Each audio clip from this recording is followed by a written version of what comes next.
Good morning. I'm returned again. This is what, the third day? Oh, I left my tea. Hang on.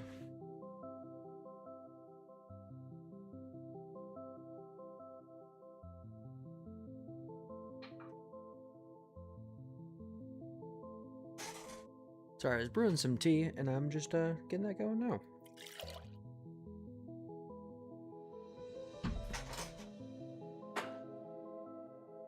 New mug. I got a new mug I'm pretty excited about. This is a... I wish I could just show it to you, but I don't have a camera set up. This is a possum. The meme of, like, the weird-looking possum that's all, like... that looks photoshopped, the fucked up one. They put that in a mug. This is by Mesere Ceramic Studio. I found them at a... one of the shops in the Holly, Michigan Ren Fair. So if you've never been to a Ren Fair and you live in anywhere in southern Michigan and you're comfortable driving to Holly, go there. It's a good time. I think I might go. This my boss just texted me like way after hours. Anyway. Alright, let's get it started. Let's get going. I have got so much to do. And I will ramble about some random stuff. Probably during... I did some work off stream. I made this, some item descriptions here for the Eye of Fireball and the Eye of Rain Protection. They got this Eye of Fireball, last session when they killed a red dragon that I didn't expect. I needed to give them loot, and this goes into this orbital socket item. Oh, if you're part of the campaign, don't watch this. There we go. Disclaimer. I should make a disclaimer button. Anyway, this can do this, so you get to insert items into the socket for varying effect. And one of those is this fireball. Just lets you cast out the third level fireball. The warlock has this item, so giving them ways to cast more spells without utilizing spell slots is very powerful, which is why this is single use. I've also got this Eye of Rain Protection. Basically, it's a magical umbrella that uses up the slot in the orbital socket. Okay. Where did I leave off?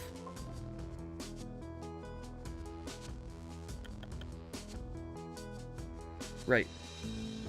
So I'm designing this ruins module here. We got a few things going. All of the map is done except for the basement to the schoolhouse. We've got a Cobalt Dragonborn Zombie stat block that I'm quite happy with. I think that's going to be fun. A unique breath weapon take that can push players around and deals bludgeoning damage instead of any sort of elemental stuff, which I'm pretty stoked about. And last, I left all the schoolhouse stuff got left. So this is kind of the final area. I don't expect that I'll get to this for 2 weeks because we have to cut our next session short a little bit. And then, well, actually, it might be a month because I don't know if I'm going to be in the country in a little bit here.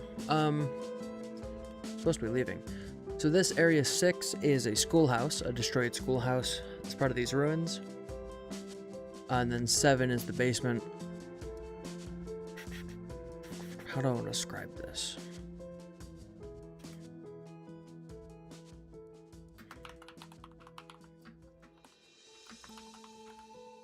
Oh, very close.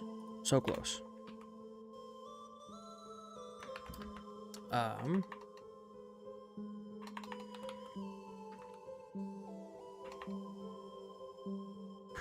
I need a description.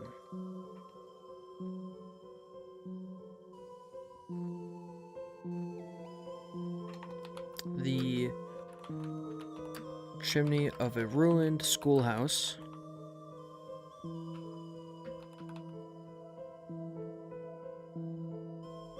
the ruined schoolhouse.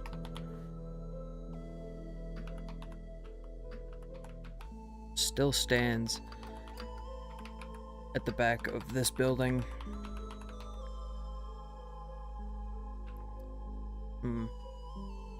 What else should I say? The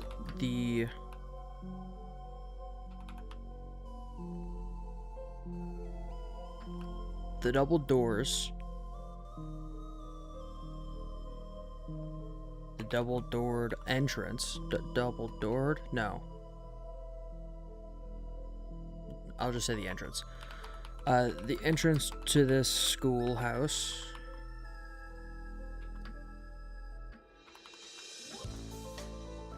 It's been barricaded. Come on, spelling. Barricaded with stone, with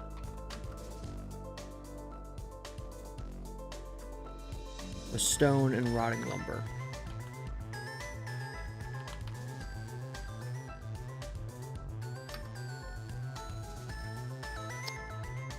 What else could I say? So, the game.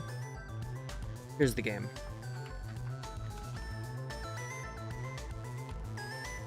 A successful DC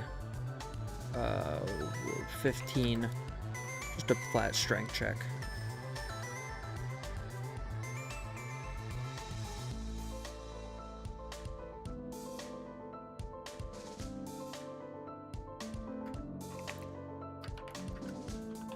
Can push in the stone barricade.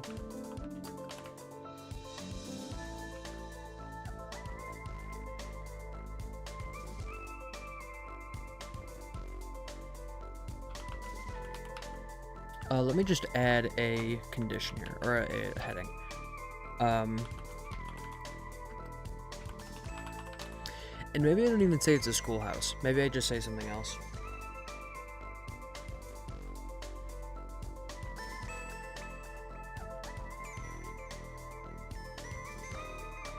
Cool, let's call it a building. Let's rename this to structure. There we go. And the building still stands at the back of the structure. The entrance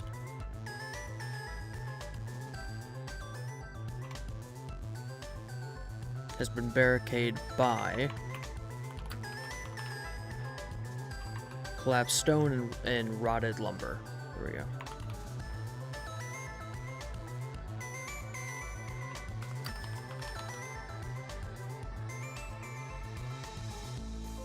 Though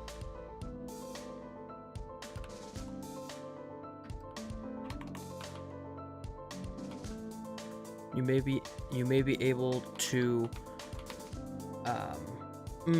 okay, maybe I bake what's possible here with another game.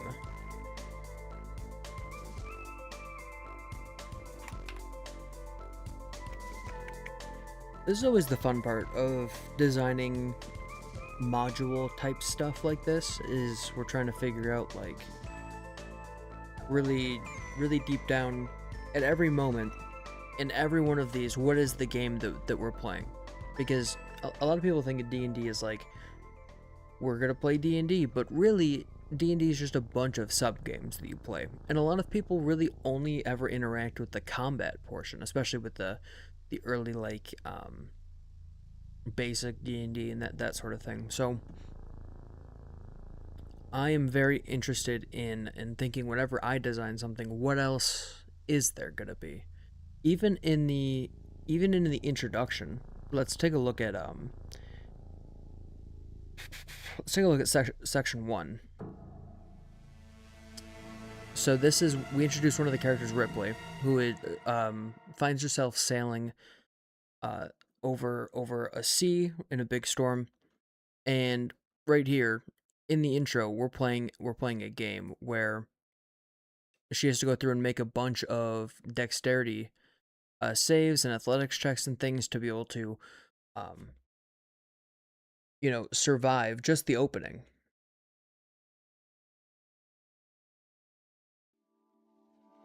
right? And all of these have different pass and fail conditions with different bits of text. So I am thinking a lot about that as I go through this. So we've got, one game here that's like entering the building. They can do it with a strength check. And actually, under this, let's add a bit of text. Players succeeding on a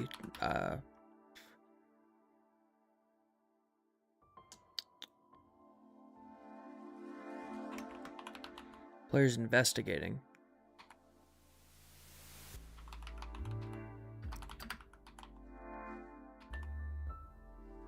Investigating the structure. I can just call it a schoolhouse here, right? Players investigating in the schoolhouse can make an investigation.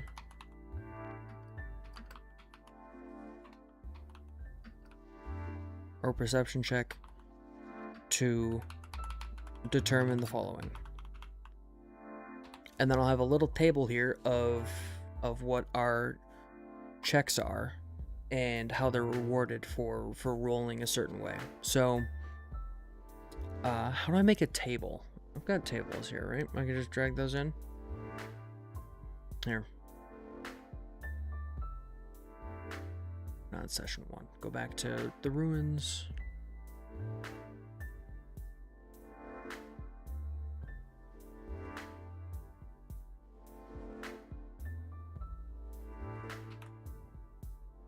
Okay, is this going to render, or do I need this to be in? No. Oh, right, there can't be any text above it. Die. So let's say, like, DC. And then result is fine. So, at a DC 5... they determined that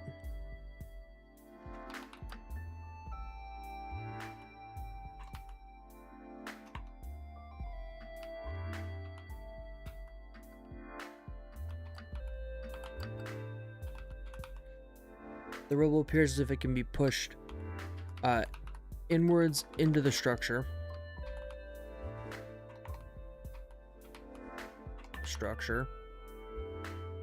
How am I spelling so poorly? This is great.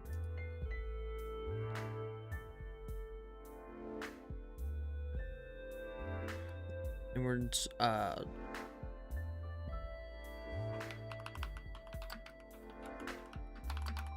access to the building.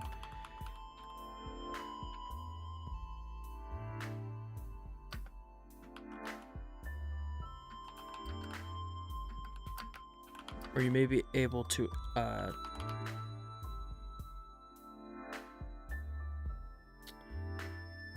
enter the building from above.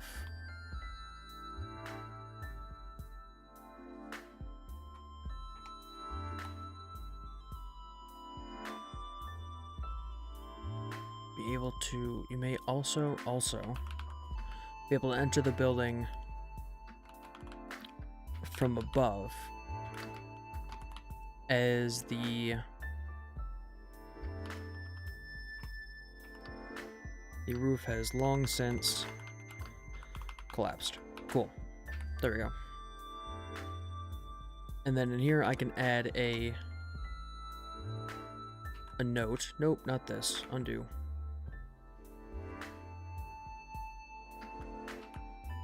A successful DC 15 strength check can push in the stone barricade.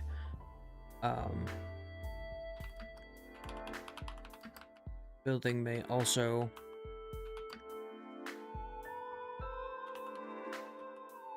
be climbed.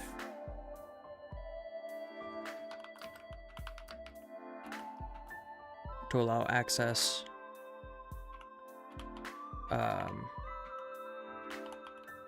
Flying. Jumping.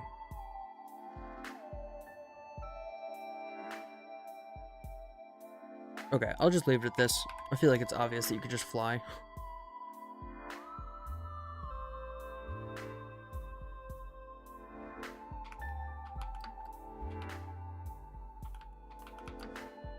Or 10 minutes spent removing stones individually. There we go. Probably still spelled it wrong.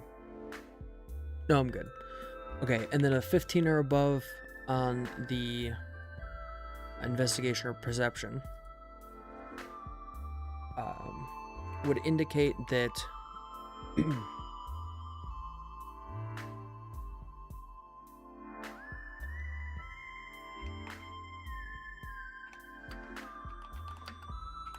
the brush beside the building appears thin, as if a path once carved its way down the hill to its right. Okay.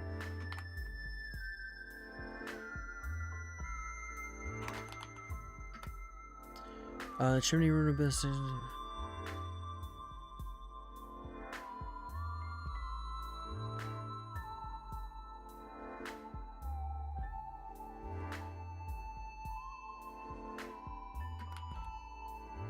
Which sits above a hill, or sits on a hill, sits above the structure. Maybe I'll just describe it better here.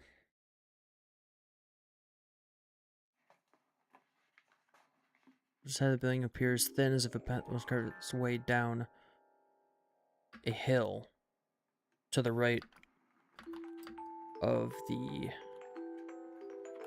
building.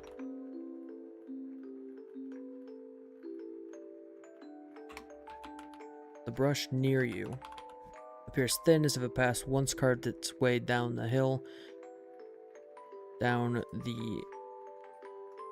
a hill to the right of the building. Okay.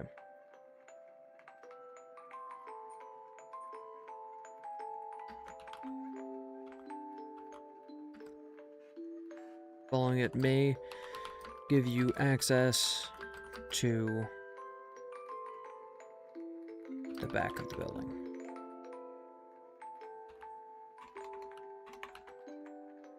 And then this would take you to Area 7.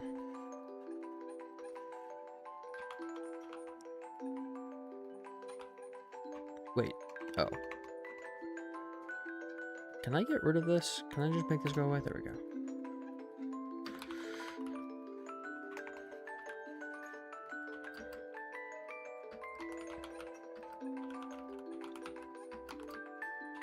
To Area 7. Okay.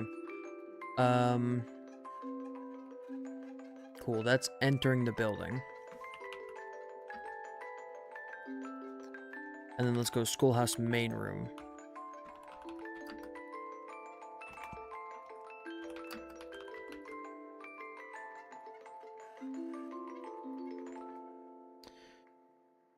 Now, they don't know this is a schoolhouse, and I want to kind of indicate that. So how would I do it?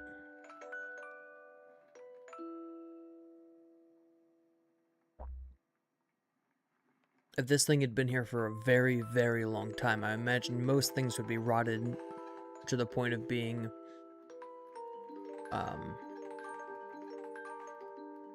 completely unrecognizable. Like, I imagine the desk still wouldn't be there, like the teacher's desk, any of the children's desks still wouldn't be there.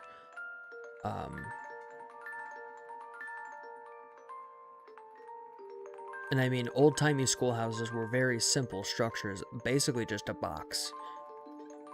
This is gonna have a basement area where they're gonna get more clues about the whole, like, religious aspect of the village here, but...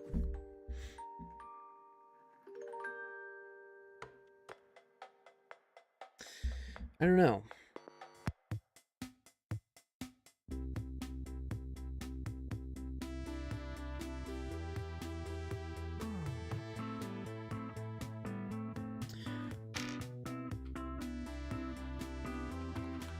This room is barren.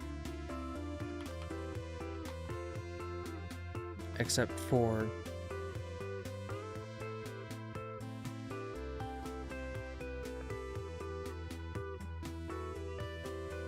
rotting bits of wood.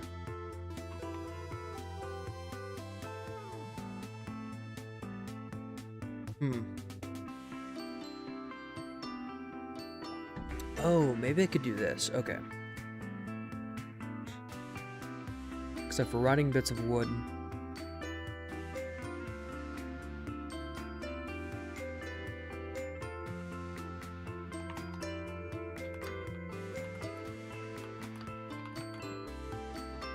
Piles of stone.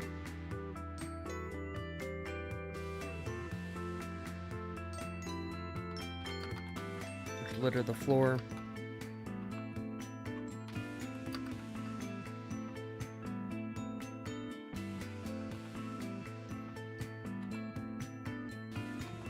And a bird's nest tucked into the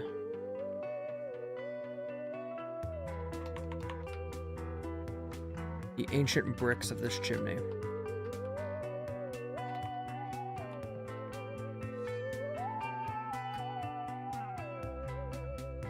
Though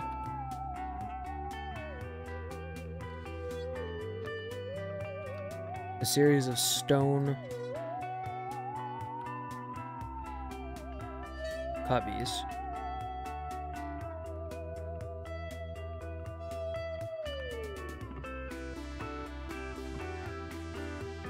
large enough to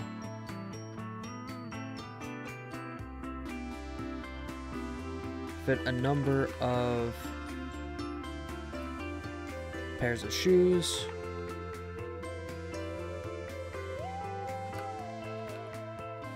line the front wall. Line the wall nearest the entrance.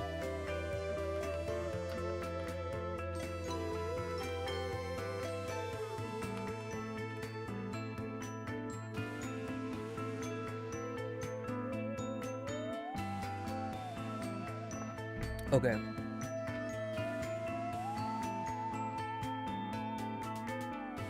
And then I can have a note here.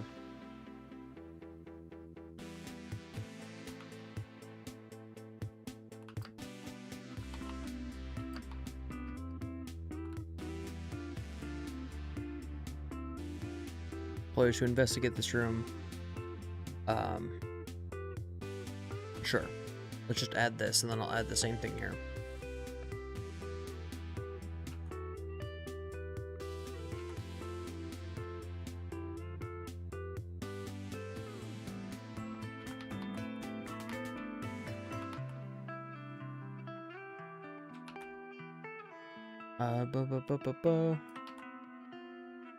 Investing in schoolhouse interior.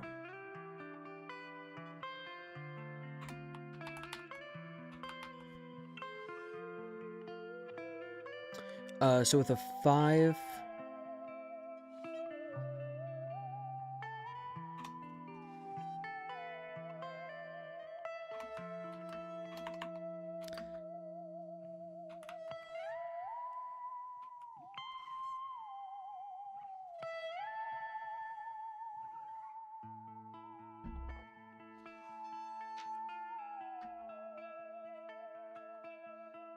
the cubbies appear small.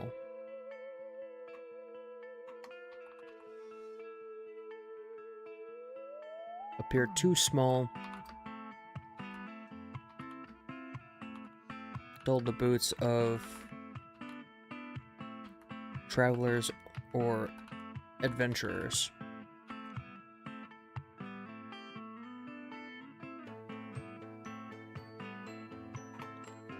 Travelers or laborers, maybe.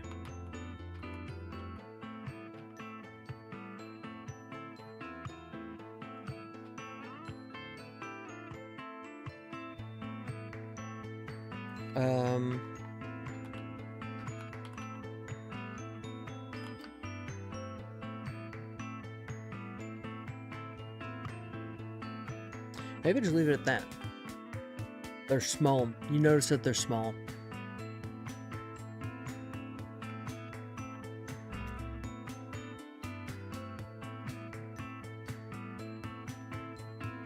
With a 10, the pressure appears you. No, that's not what I want.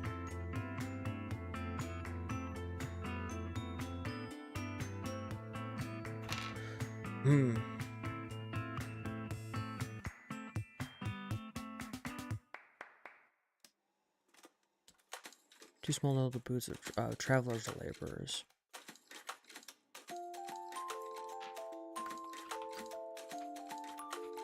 Surmise? Surmise? I think it's surmise, right?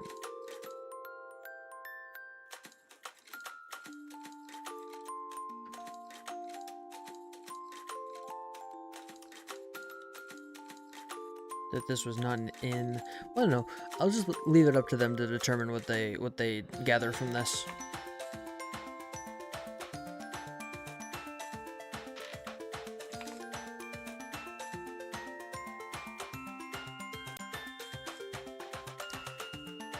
With a 10, this will be like an 18 or something.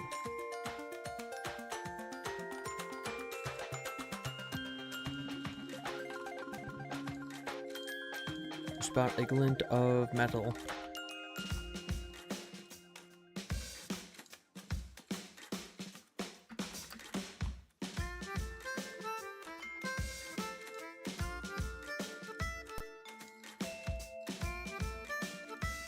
The gaps in a pile of rubble at the back of the room.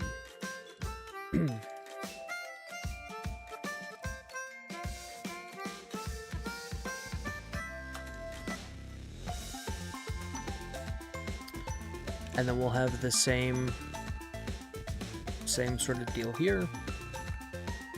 I'll just borrow this text. Successful DC 15 strength check. Strength check can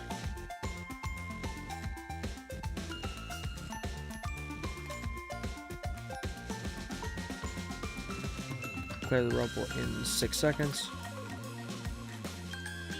Or 10 minutes spent removing stones individually. Maybe I want there to be combat if they take more than the 6. So if they go to move the rubble and they don't pass the strength check, maybe they get ambushed by a creature.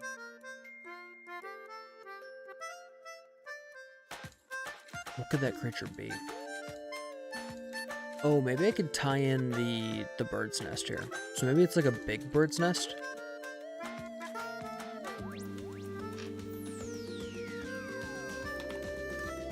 Bird's nest,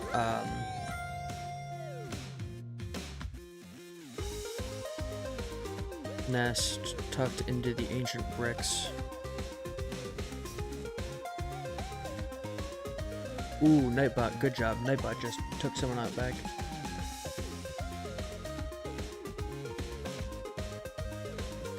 Did we just get 2 bots that showed up at the same time? That was very impressive. Good job, Nightbot.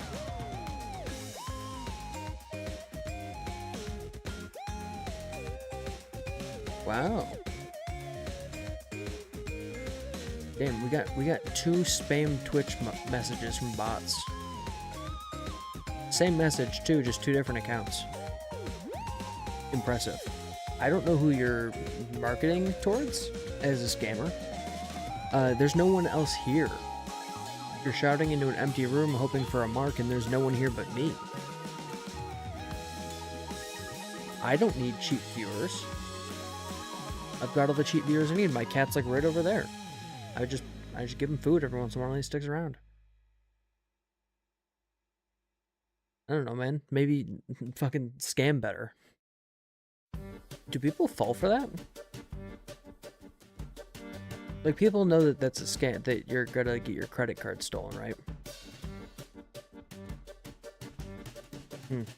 Weird.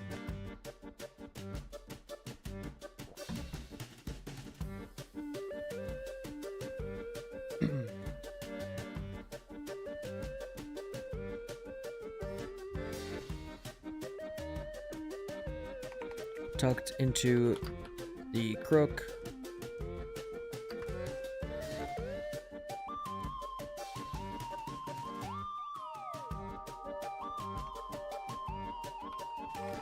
Tucked into the corner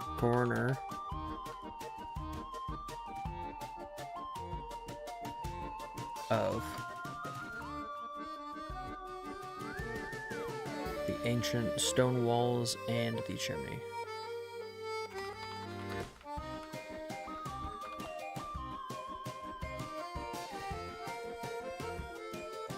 So we played this off as like not a big deal, right? Like part of just the set description.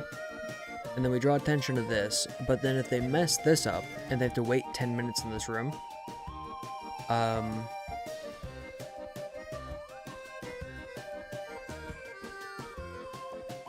then the whatever the big bird thing is comes back and attacks them. Oh, the building must be no, not this is not important.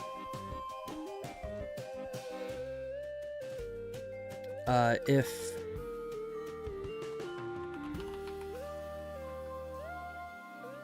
spend 10 minutes on this task.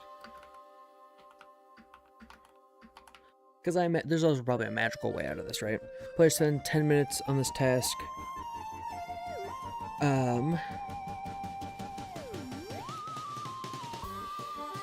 Hang on, let me look for a stat block here.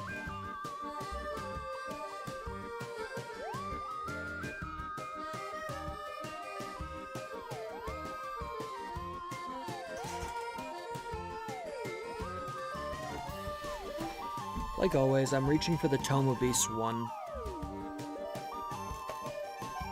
I mean, for as much as last time I was kind of saying like, oh, this book is so good, you should read it, kind of jokingly, it's a really good book and I use it all the time. But I need some sort of bird. Is there just like a list of stat blocks?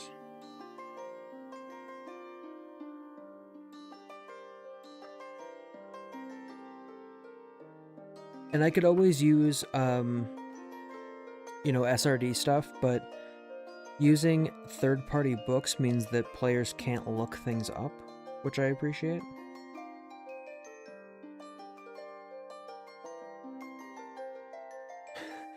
We were in one session, and we were playing, and one of the players was just like, yeah, I looked up the stat block while we were playing, and,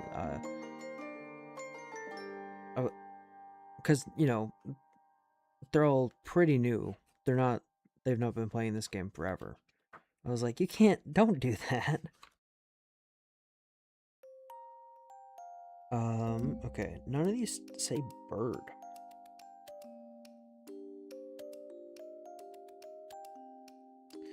I wish it would tell you, like, this shit looks like a bird. Oh, there's raven folk. Is that what I want? Mimics hags. Probably not a hag.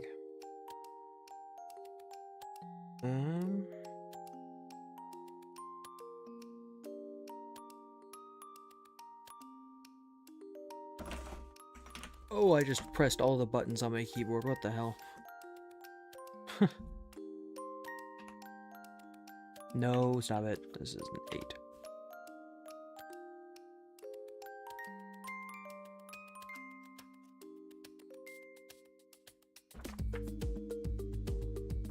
This is the part of the stream where I look at a book and you can't see it. NPC is not what I want.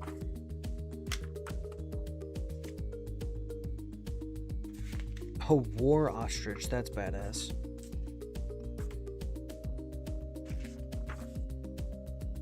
When we get to a desert spot, probably not in this campaign, but when we get to a desert spot in a different campaign, I'm gonna run a war ostrich. Or like 18 of them.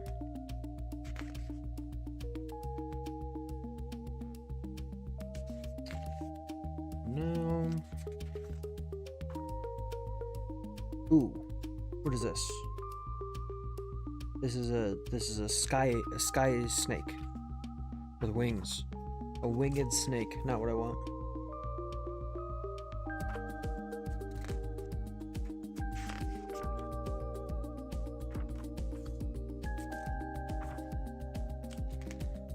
Come on.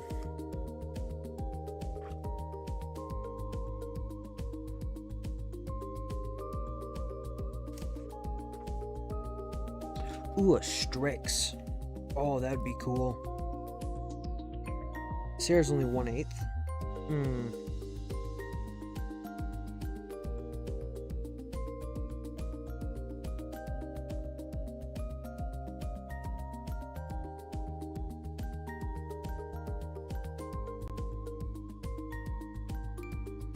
Okay, I'll keep that in my back pocket. I'm gonna keep looking. A Strix is like an owl.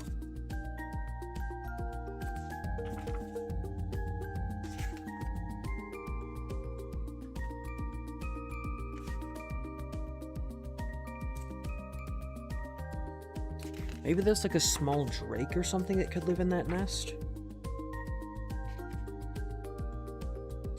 Let me actually look at what drakes there are. Because we're doing a dragon-themed campaign.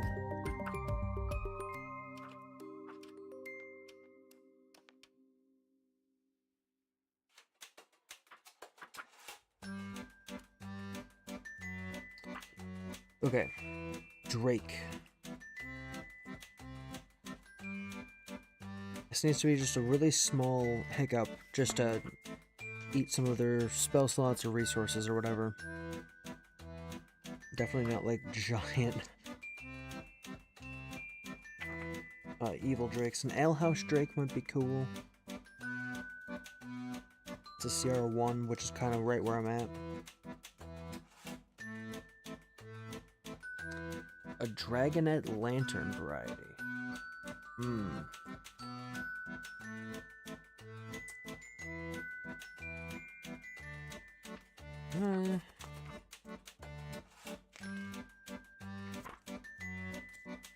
Wind dragon.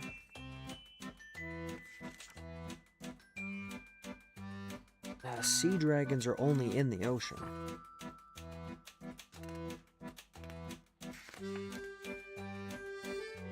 I could run like a mithril dragon wormling.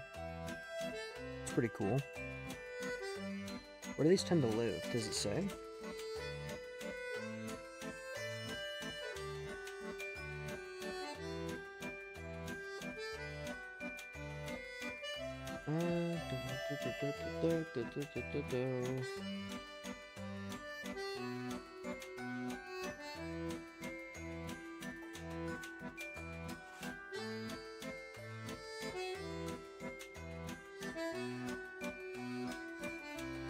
Oh, okay. So this might actually be a good thing. I'm gonna run one of these. Cool, we're doing a mithril dragon. 10 minutes. Or more on this task.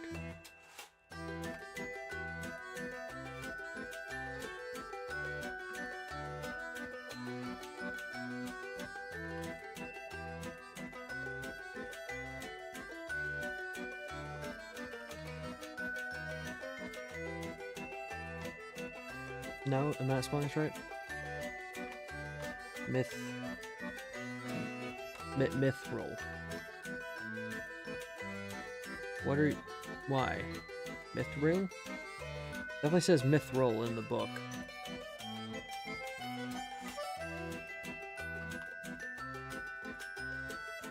Returns to its nest in this building.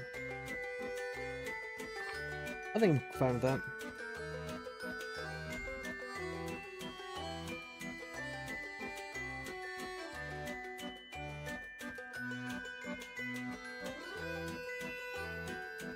Cool. That's great. I will make a stat block for this. Actually, I'll just do this now.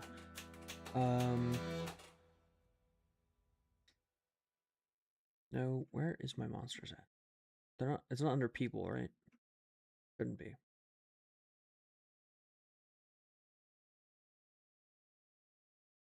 Okay, it's under monsters, but that's probably fine.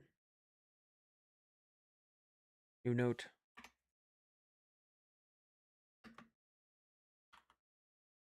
Mithril dragons.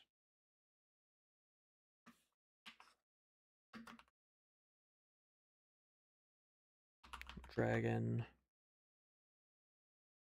Wormling. And then I will copy this stat block over sometime later.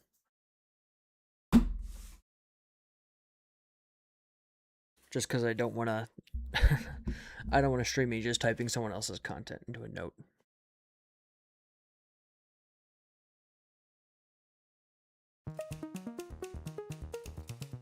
Okay. Let's hop back to our little module here.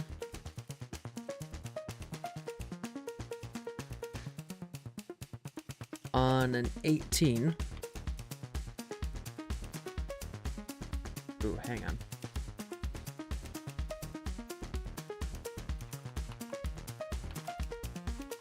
Oh, I can shift enter to move this to a new line. There we go. Cool, cool.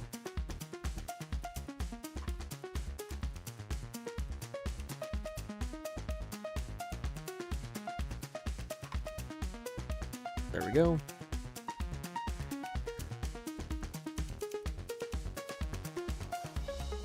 Turns to its nest in this building.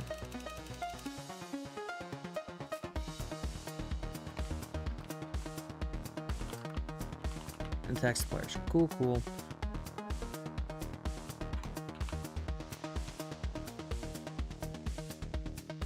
The dragon. Cool.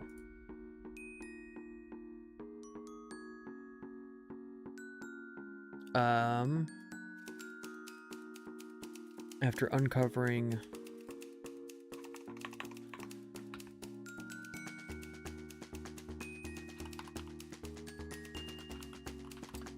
after clearing this rubble,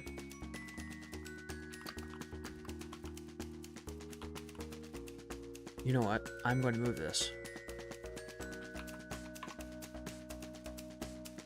And I'm going to move it up here. And we're going to do one of these. So this is warning.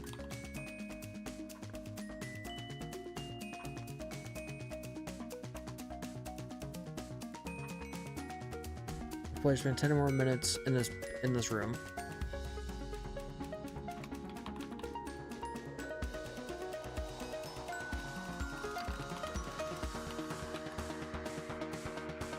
And 10 or more minutes in this room. A Mytho Dragon, Wormling. Cool. This is not correct. Oh, it needs a title.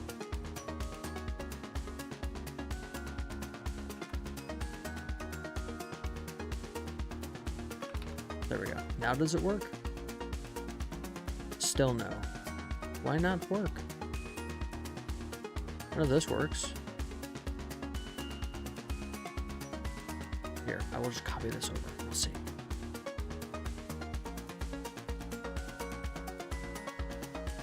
Hello?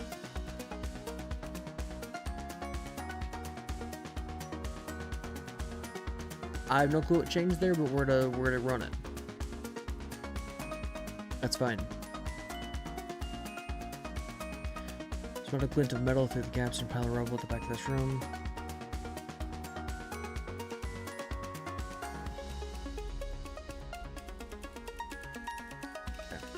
And then after clearing this rubble, you discover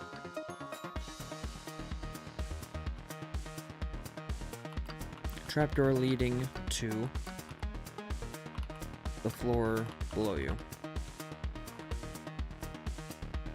Is this below or below?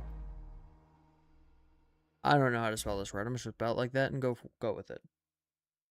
Spelling's not my number one,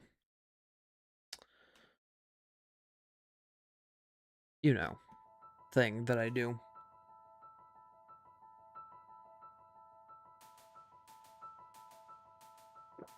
After clearing, you discover the trapdoor leading to the floor below you. So this door appears to be locked. Cool. What is the DC for picking a lock?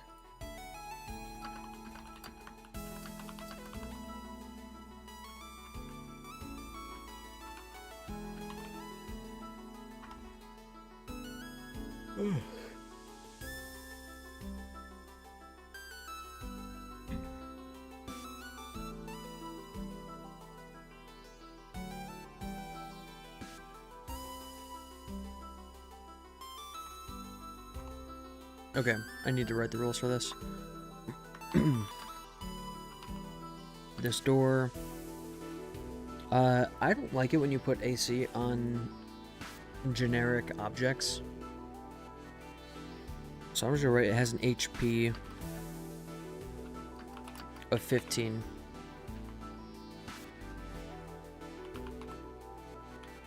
The lock's DC is 12.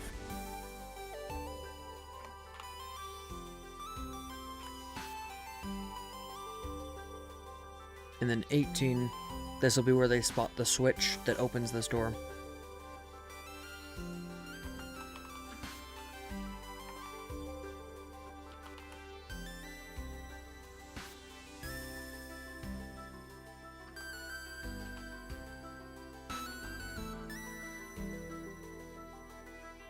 You discover a hidden button at inside one of the cubbies. Am I spelling this word right? I hope I'm spelling this word right. Let me make sure. I am.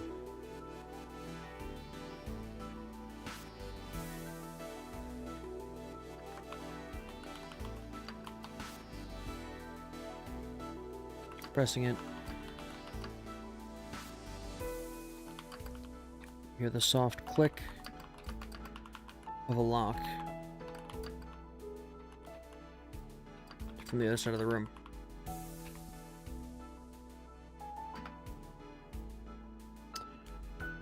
Cool. Cool.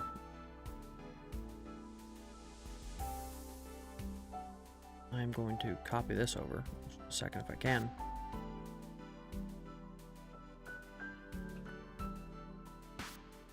That will go... Nope, not there. Very close, though.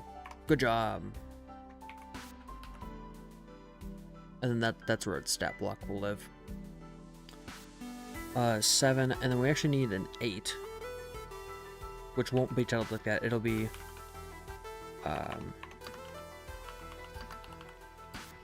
Schoolhouse basement. Basement. There we go.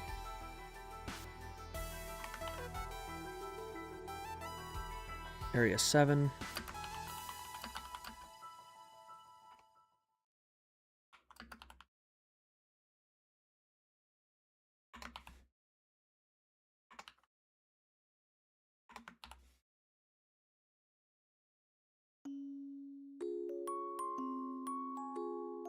Here we can listen to the jazzy playlist. One of these days I will sit down and find more music that I can play, but until that day comes, we're riding the classics.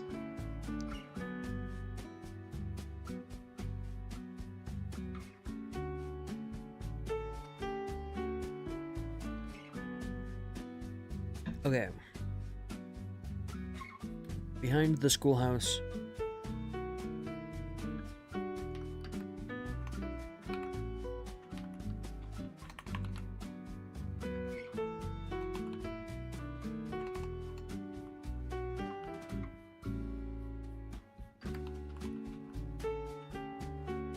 Clearing. No.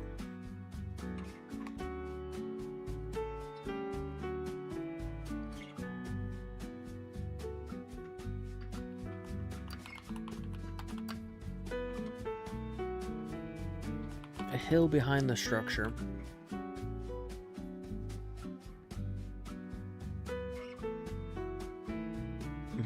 A hill behind the structure.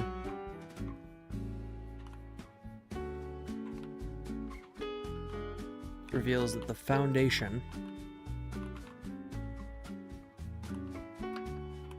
of this building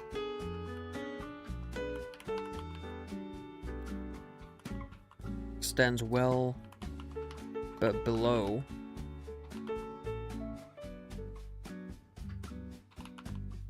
the ground level floor.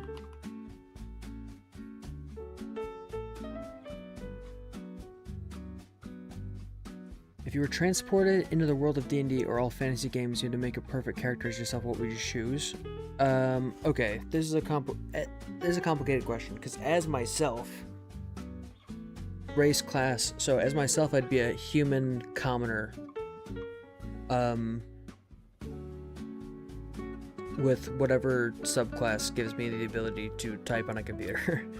But if I wanted to pick a class that I want to play, I would pick, I'm just gonna open D&D Beyond and read it, because I've got a few ideas.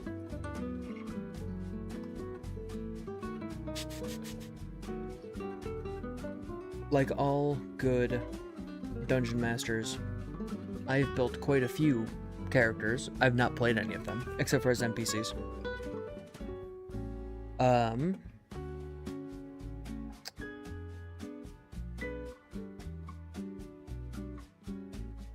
So the one multi-class that I'm quite partial to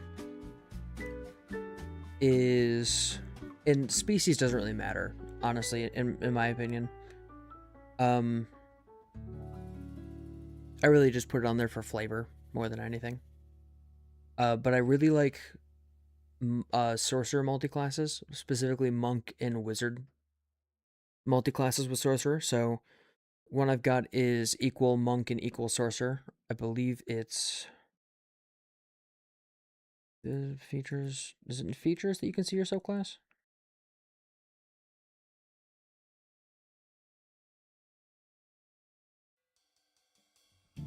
No, it's probably only in the character builder,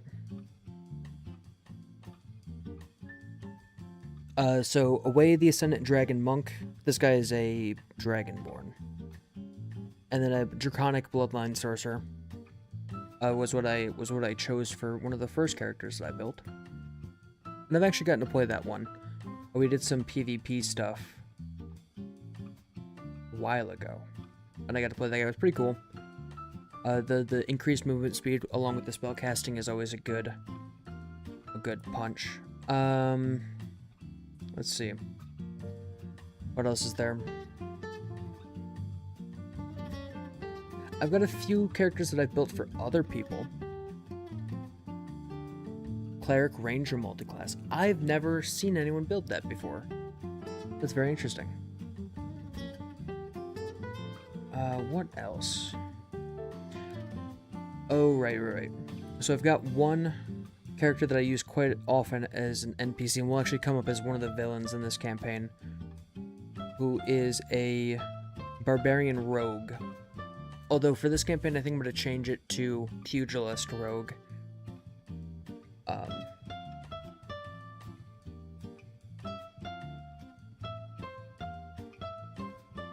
Because I just think that with barbarian, you get a lot of chances to get advantage, and that pairs quite well with sneak attack.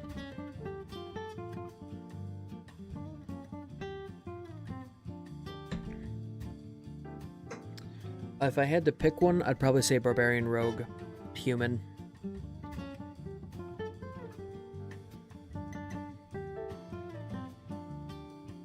Race, class, multi-class. Yeah. But I also wouldn't mind being a commoner in the D&D universe. It's very interesting.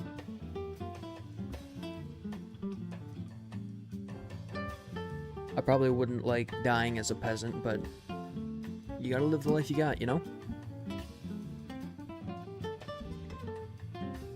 Extends well below the ground level.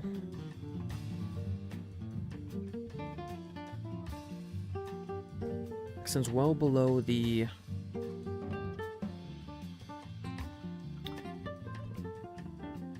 well below the door.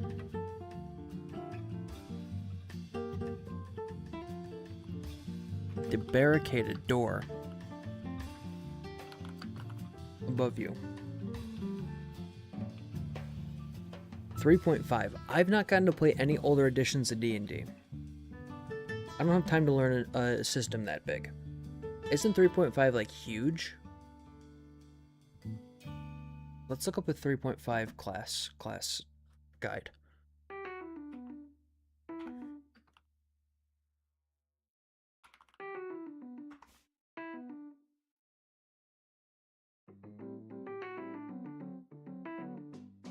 Oh my gosh, there's so many classes.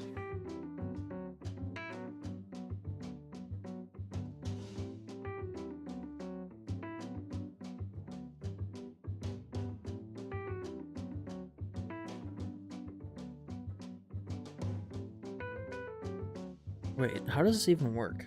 Can I show you this? Hang on.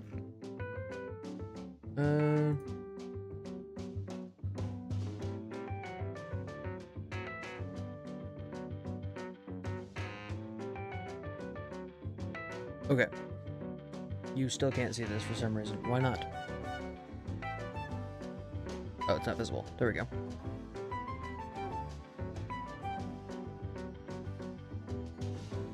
Look at all this stuff. Why is there so much?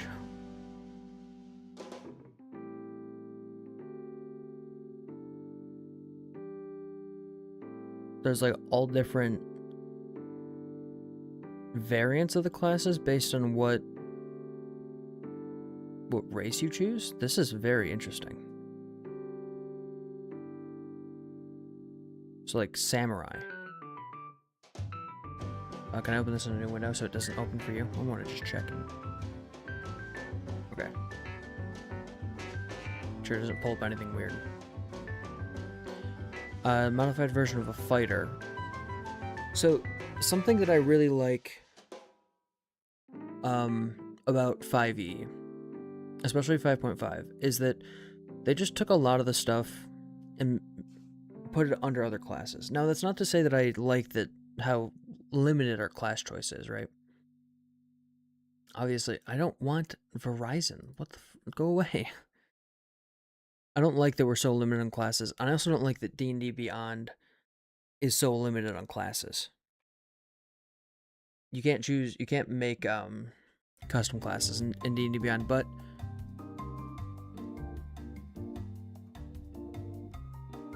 there's a simplicity to it of everything is a subclass unless it's not. And most things that aren't could probably be a subclass. Like, I don't know why Pugilist isn't a subclass of fighter. I'd have to read it. But it seems like that's just fighter with your punches. It's 3rd edition. 3.5 is a lot more. Oh my gosh. That's wild.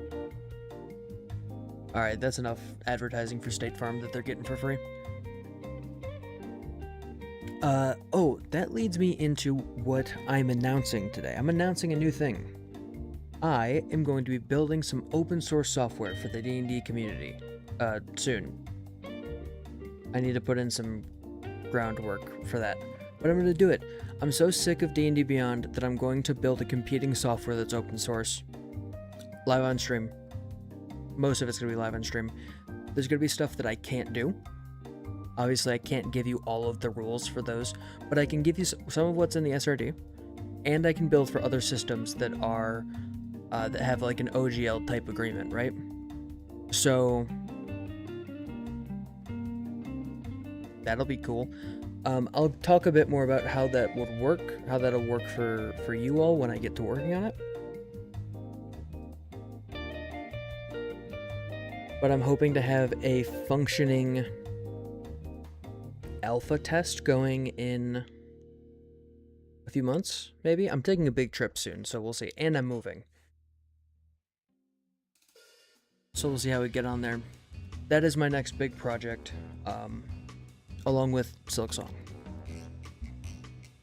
Coming up soon to a GitHub near you. Reveals that the foundation of this building extends well below the barricaded door above you.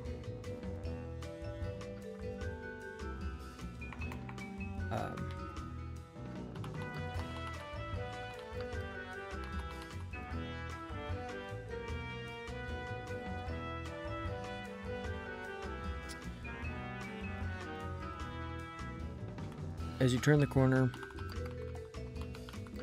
you notice a thin window about 6 feet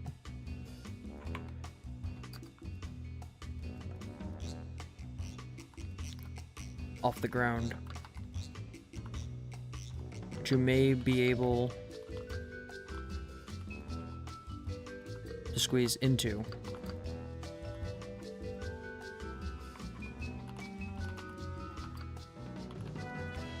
To gain access to the basement. What would this take to get through? Probably we'll just let them get it for free. They passed a check to get here, so that's fine. Right? They did this, they get to go here for free. They get to skip all of the combat and stuff that's in here, which saves them some spell slots for the final battle. Nothing more needs to be said here. This is just a hidden area that they can go.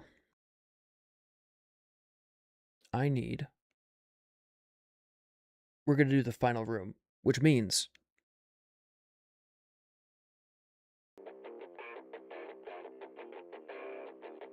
more intense music.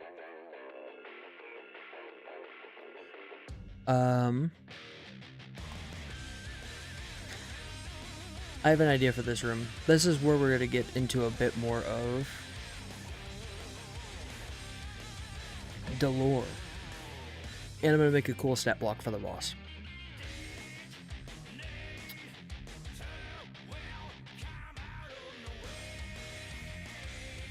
Alright.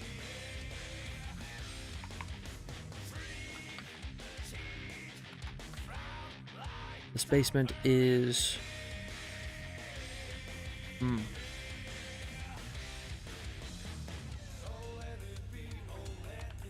dank and moldy.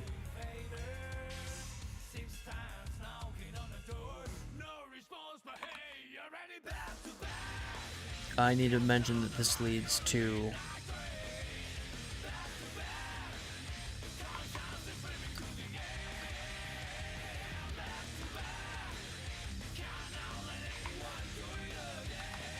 there we go. Literally leads to the basement.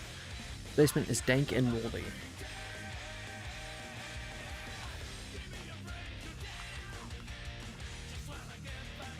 Puddles of water.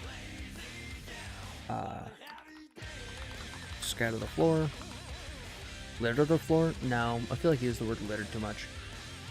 Dot the floor. There we go.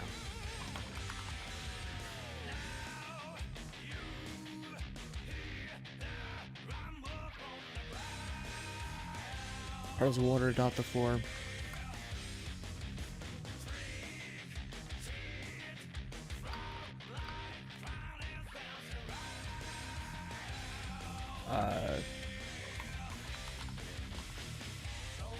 Fungus grows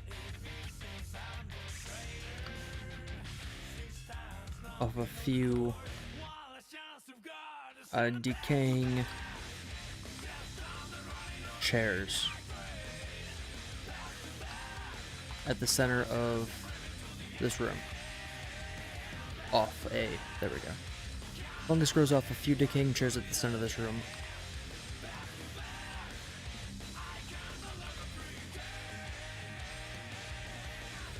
On the wall furthest from you. Oh, I should mention there should be no ladder. There should be no ladder.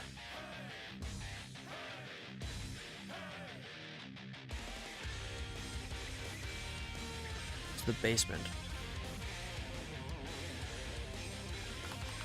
Though there is no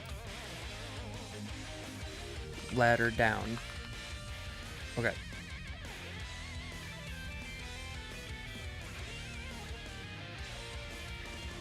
And the drop is what? 7 feet. Not enough to even consider doing damage. I'll just let them do it.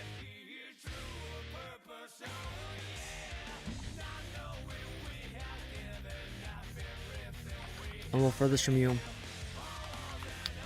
a mural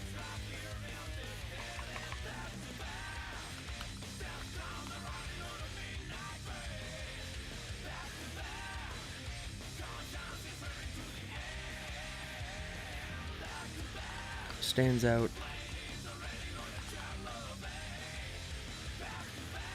against the plain.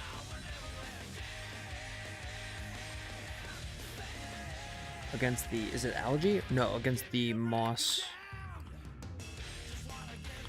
infected stone around it.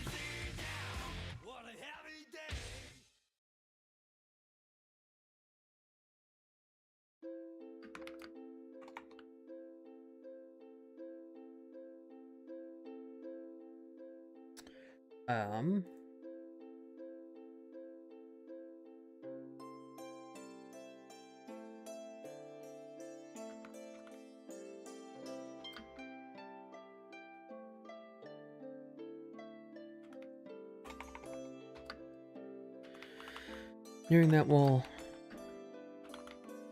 you can clearly make out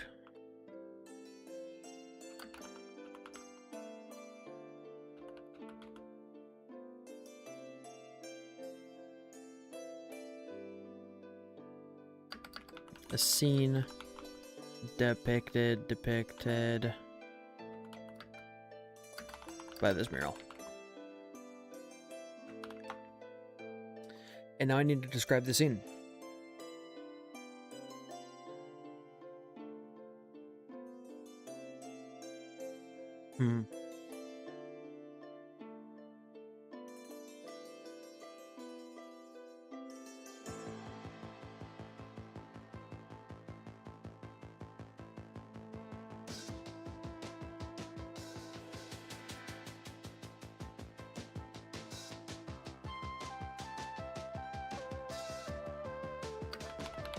A number of scenes depicted from left to right by this mural. In the first,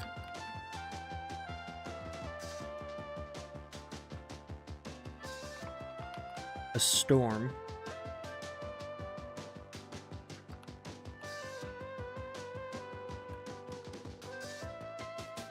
hangs above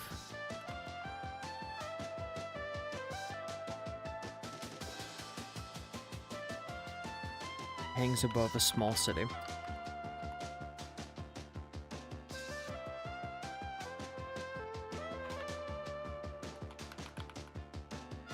First, dark clouds. First, dark clouds hang above a small city. And the second,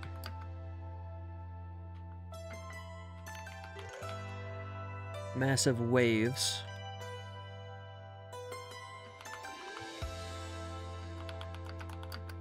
roll over the land,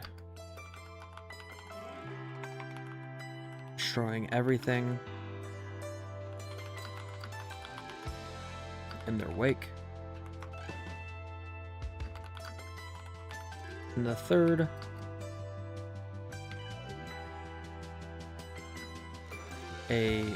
actually I don't know what size is this stat block. Hang on, I'm gonna hide this really quick. Boop. And you look at a certain stat block for a certain someone.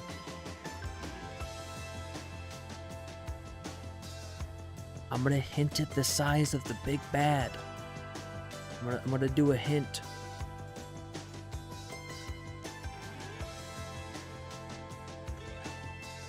I'm gonna do a hint. Come on. And the third, a titanic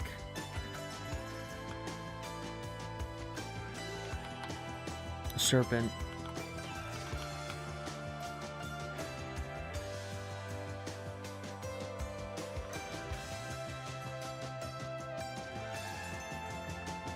readies? Is okay.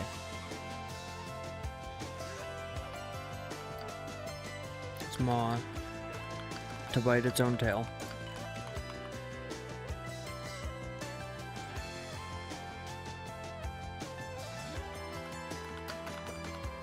And the fourth,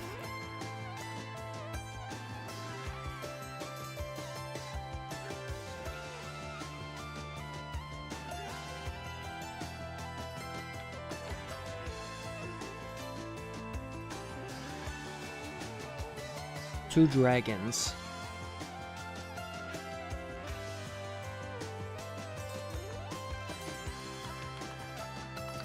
Appearing to mimic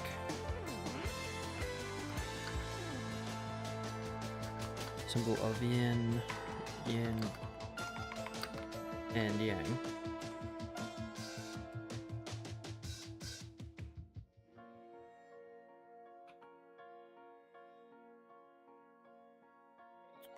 Two dragons appearing to mimic the symbol of yin and yang.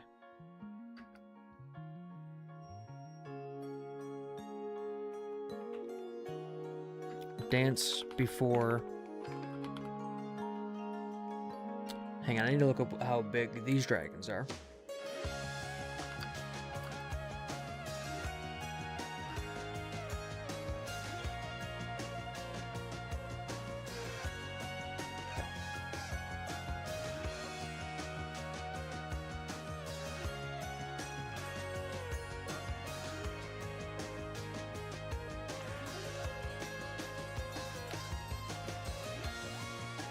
Two gargantuan dragons appearing to mimic the symbol of yin and yang.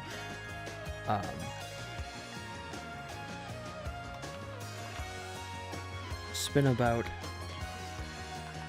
one another.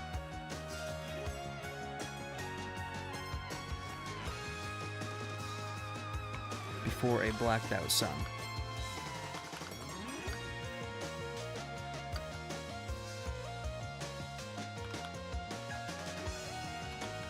Below them,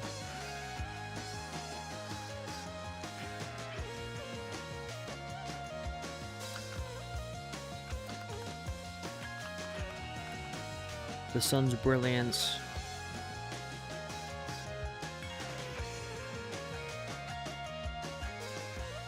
dances about.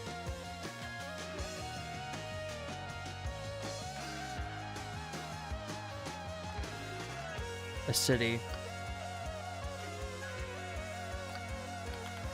burning everything to ash. Okay. This is the mural. This is the lore. It's vague. Because they're gonna hear about this, and then they're not gonna hear about it for months. It'll be like, remember that mural? What was that about? I wonder if that was hinting at anything.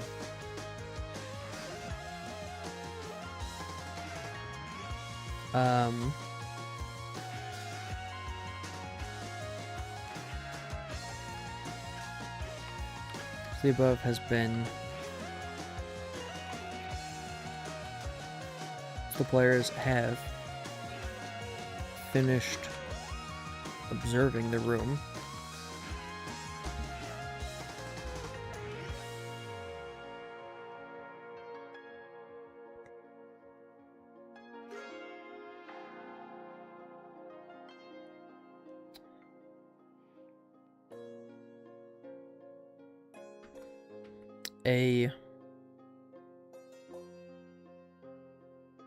Okay.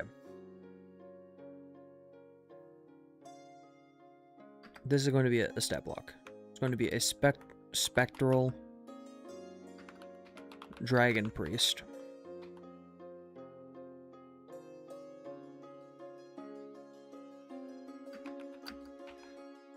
And five tiny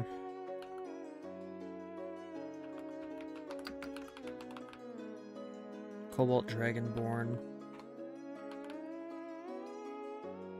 zombies.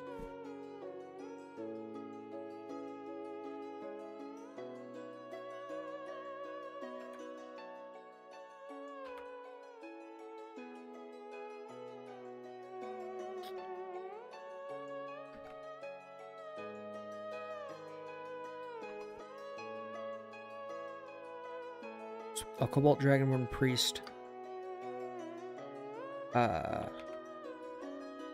passes through the wall, through the mural, and 5 tiny Cobalt Dragonborn zombies erupt from the floor.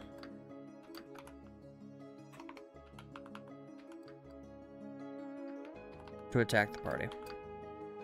The lore on these guys is when this town was originally destroyed, the teacher, who is this spectral priest, which is going to be their stat block, they were obviously a teacher before, took the kids that were in the schoolhouse down below, and then they all died.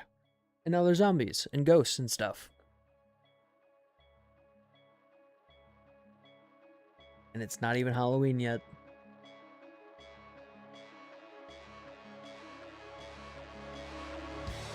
Alright. Let's do some frickin'...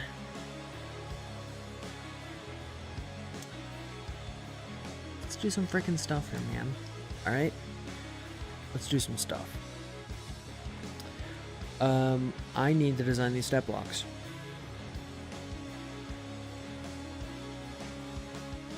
Which is easier said than done. I probably will take these guys from a book and just zhuzh it up. But for the boss, I want to design it myself. Because I have an idea. They will be Dragonkin. Also, let me pop back up to here. I can just grab their names. Look at this. Boop.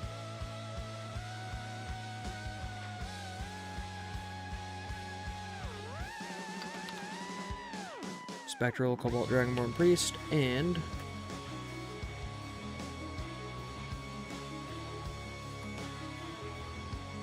Tiny Cobalt Dragon. Nope, I don't want to go there. Stop it. Tiny Cobalt Dragonborn Zombie. I will just grab this and we will steal its formatting.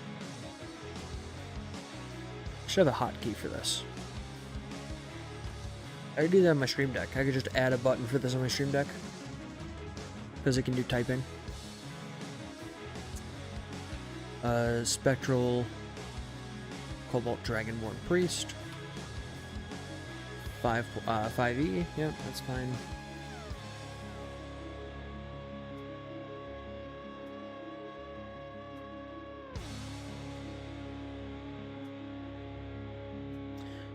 Type Undead is correct. Neutral Evil.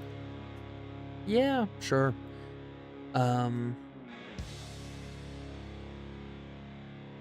AC 12. No. I need to know what ghosts are. Like,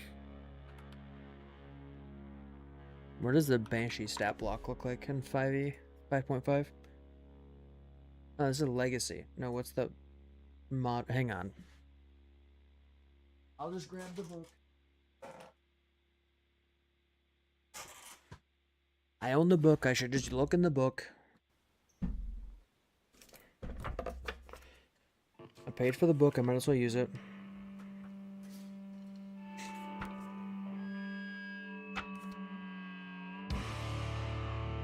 Banshee.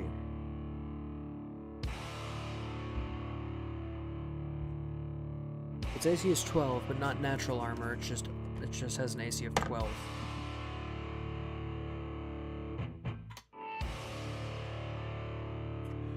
Its HP is 54. Do I just want to copy the Banshee stat block? I'm going to copy the Banshee stat block whole cloth.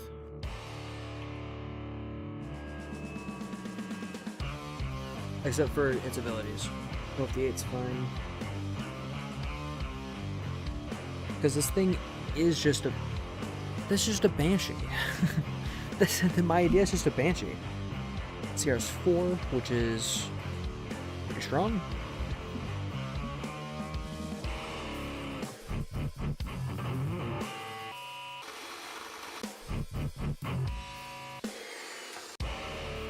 Why is this like this? I'm gonna play a different song. Here. There we go. There's 4.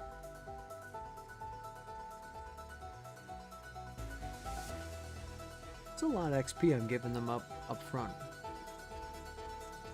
That's fine.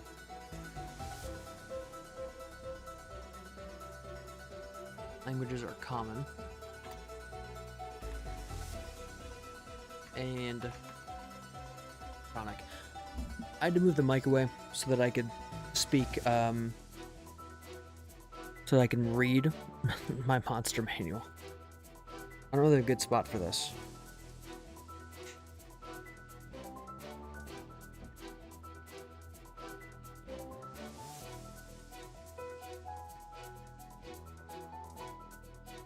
Common, draconic.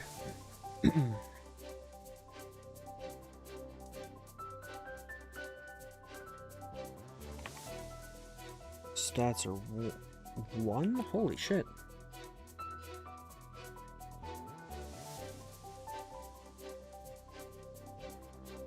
One, 14, 10.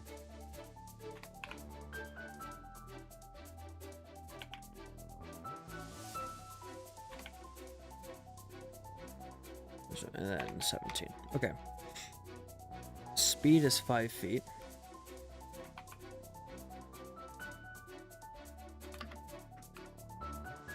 And then 40-foot fly.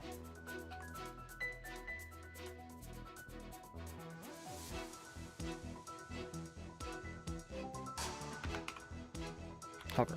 Okay. Oh, it's resistant to so much. That party might be a little screwed if they fight this thing.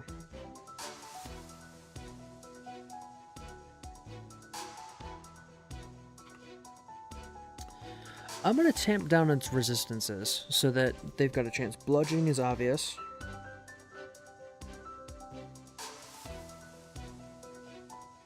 Say bludgeoning.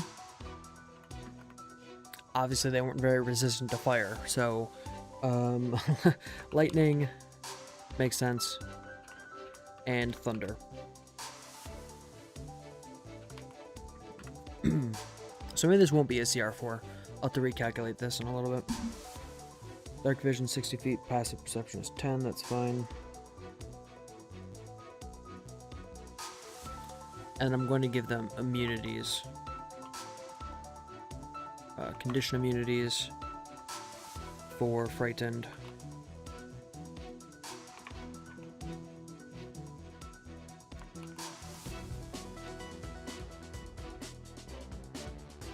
If you want the full list of everything a Banshee should have, go read the monster manual. Frightened, prone, restrained.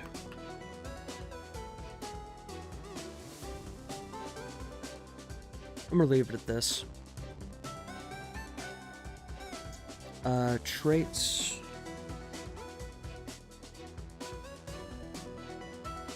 I'm gonna cut its detect life.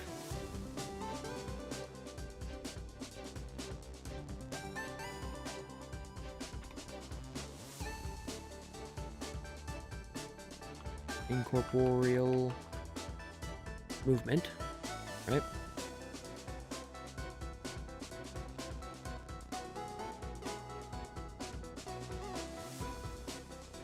Bench, no.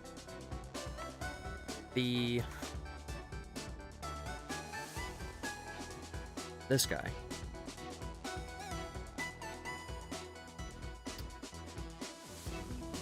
Spectral Cobalt Dragonborn Priest.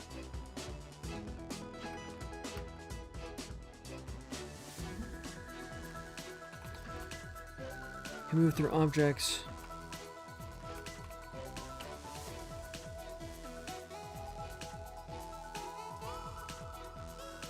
The objects and other creatures as if they difficult terrain.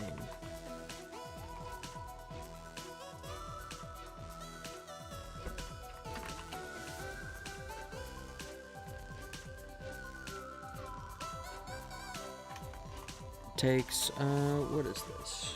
5 1d10.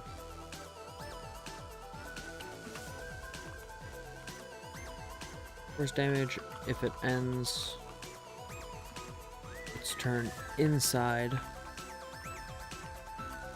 an object. Okay.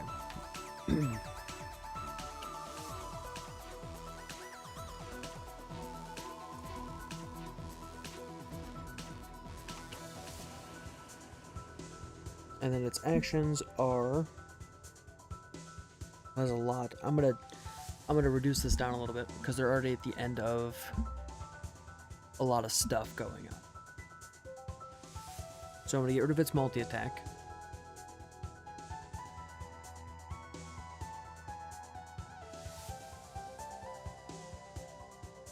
And I'm gonna keep its corrupting touch.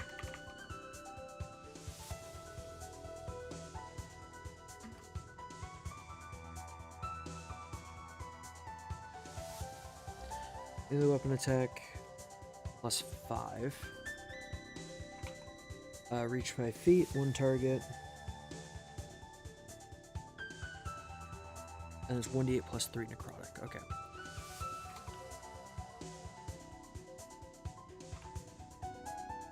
But I'm going to change necrotic to bludgeoning.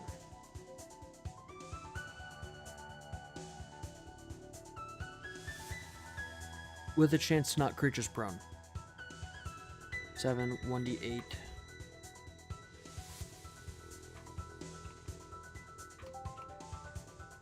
+3 bludgeoning damage.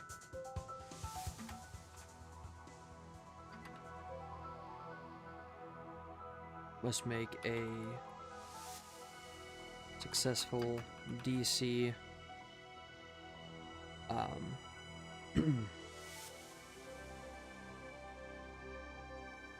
What does it spell? What is this bonus it's using here?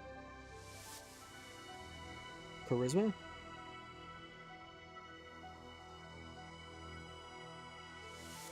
No, it's PV's +2, so as we're using its int to make this.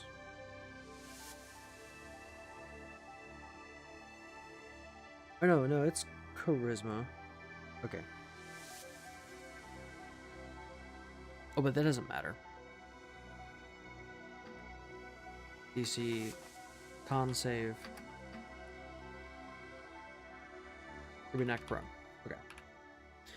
So this is, instead of corrupting touch, it's going to be like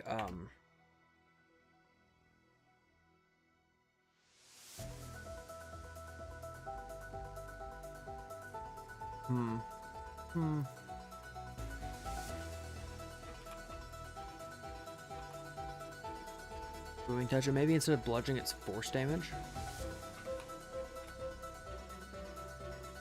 Okay, I kind of like that.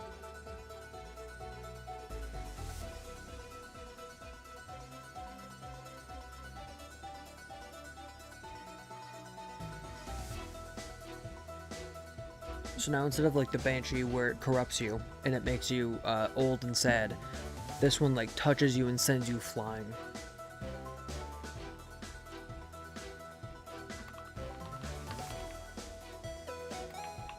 Push back 10 feet and knocked prone. So this is kind of the gimmick that I've got for my Cobalt Dragonborn here. Is that in my setting, their breath weapons are all water-based, which force you away and deal bludgeoning damage. And now in death, this teacher has like perfected this art to not even use water. They can just touch you and send you flying. DC con save against their... Oh, I needed their charisma bonus, which was +3. So it's 8 +3 +2, which is 13. DC 13 con save. Okay.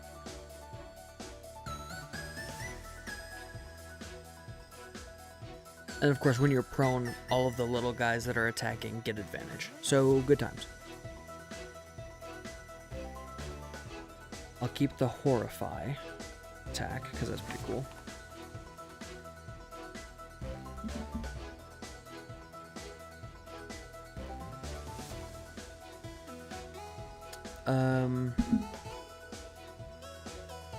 It's a wisdom saving throw. His DC is 13.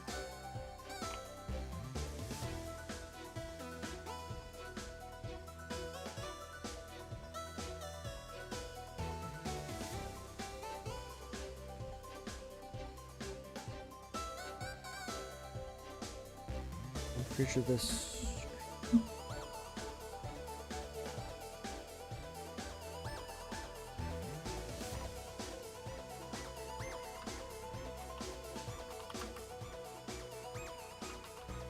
Dragonborn can see within 60 feet. They can also see the Dragonborn. On a failure,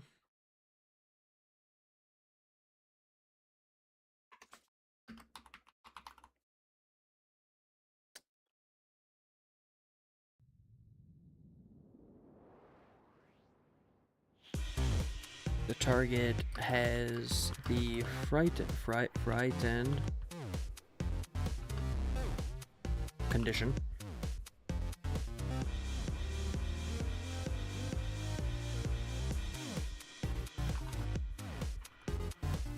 Start of the Dragonborn's next turn. Success. Target is immune to this ability for the next 24 hours.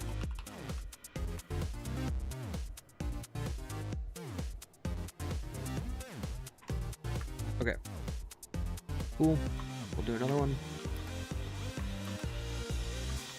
Name. Deathly Wail is not what I'm gonna call it. That is what the Banshee's ability is.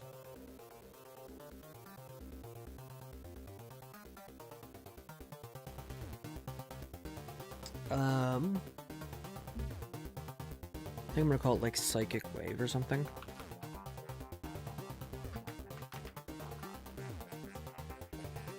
Cool.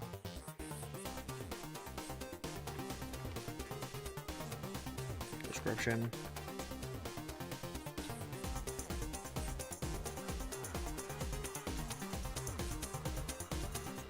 It's going to be a con save.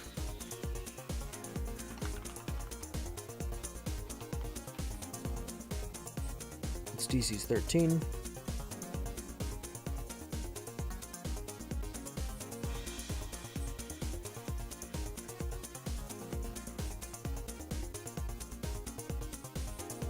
And it's going to be each creature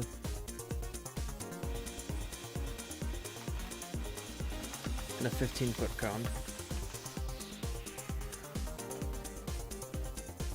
The failure is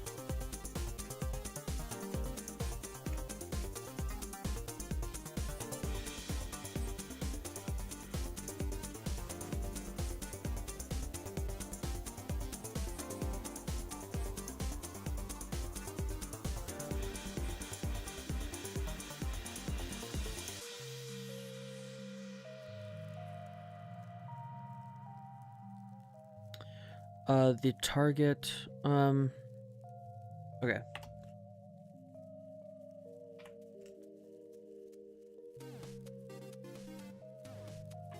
The failure is going to be some amount of damage.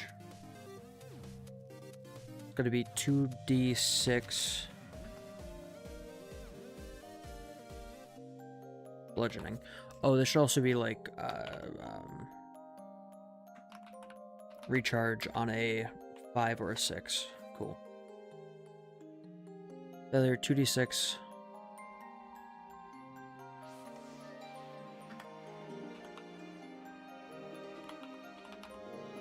Bludgeoning. And 1d8, which has an average of 4. I need to write that. 2d6 is an average of 7, right? 7 bludgeoning and 4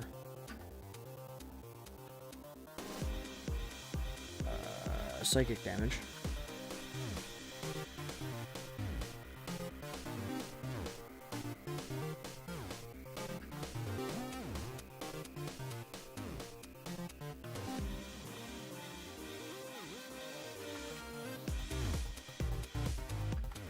creatures that take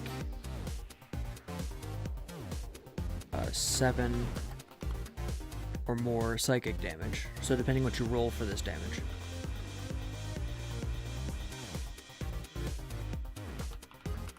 This way.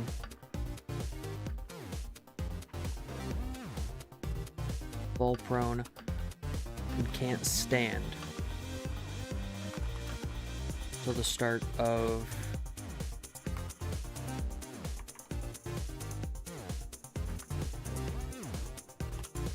the Dragonborn's next turn. And then on a success, half damage.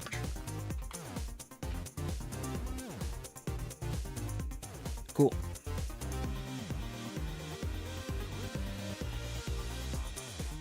Well, that's fun. Okay, I like that. Next, let's do some Dragonborn stuff.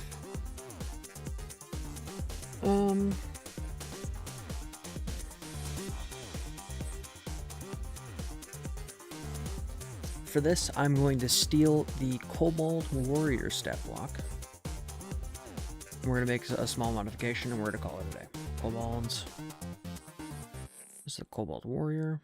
I think this is readily available online, so I don't feel too bad about showing it. I don't know what this music is, but it's on here, so we're going to play it.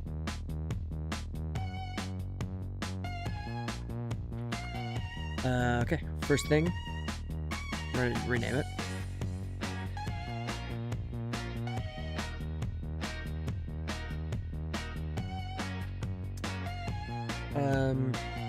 It'll be tiny. No, this should just be small. We're just children.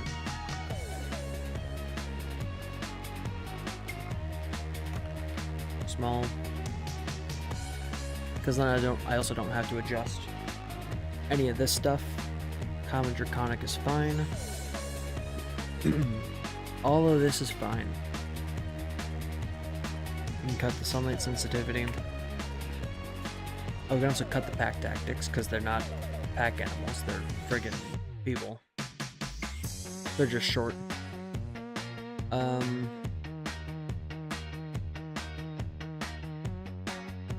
I also want to take from this stat block the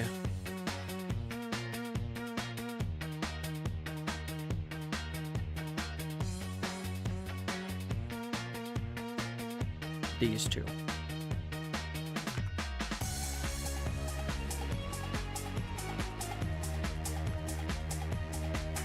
Oh, the first time this guy.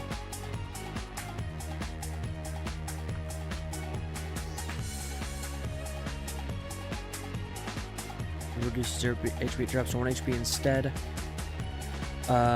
Sure. Just 1 HP instead, because it doesn't have a breath weapon. Okay, and then it's going to get a slam attack, which is going to be admittedly weaker.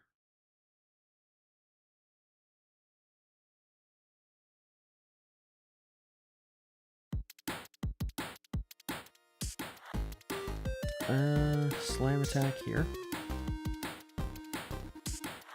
These guys are meant to be pretty easy, kind of pushovers.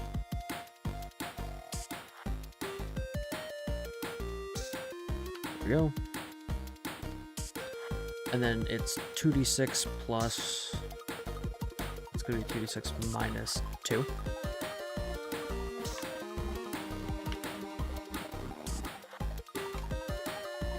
And then its weapon attack is a minus 2 to hit, because it's strength. Oh, what's their prof bonus? Should be plus nothing, right? Is it plus 1? I don't know what the prof bonus for these guys is.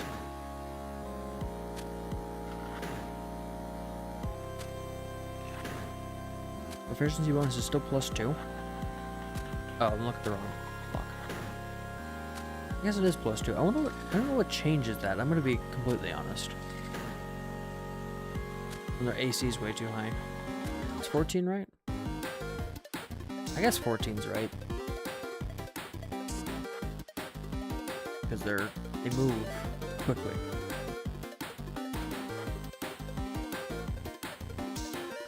Maybe I drop their AC a little bit. Maybe I'd reduce their dexterity to like 11 or something stupid. There's a +0, which gives them a flat 12. Right? Okay.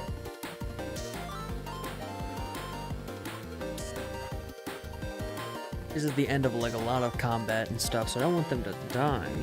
But I do want them to be scared they're gonna die. -2 to hit, reach 5 feet when target hit, 26 -2. Any dice. Back me up here. Any dice.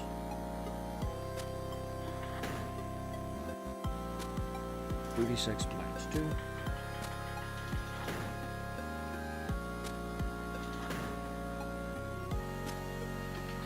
-2d6 -2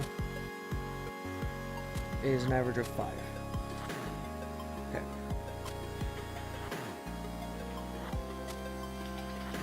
2d6 +2 is an average of 8, right? Average of 9. Okay.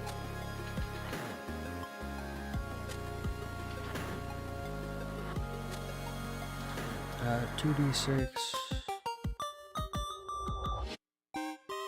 2 is an average of 5. Okay. Type dragon. I can do undead dragon, right? They can have more than one type.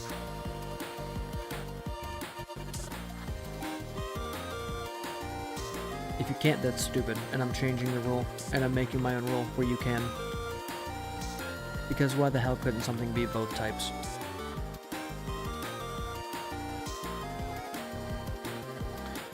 Or no, it should just be undead.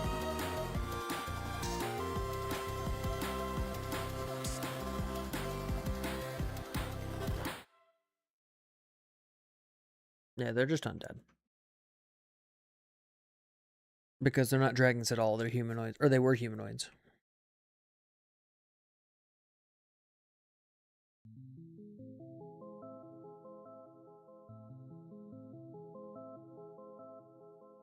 Okay, so we got the base zombies, we got the small zombies. Doesn't require air, food, or water. My tea is out, that's great.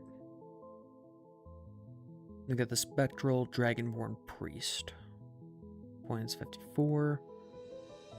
Power, cool. Psychic wave.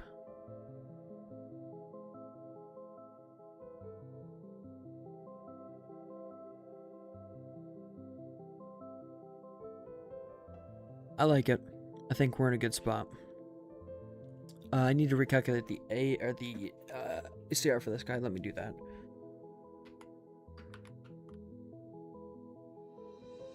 CR calculator.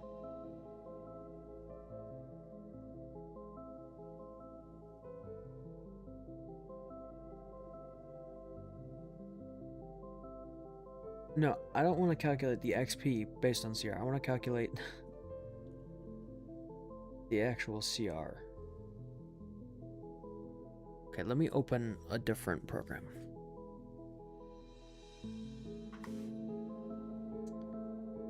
See what I can do.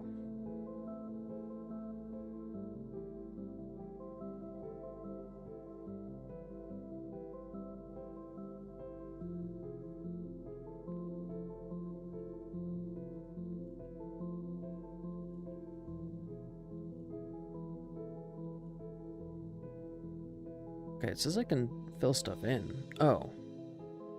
Okay, defensive. Hit points. 54. Its AC is 12. Its damage per round. Where the fuck did this go? Its damage per round is... I guess it needs the average damage per round.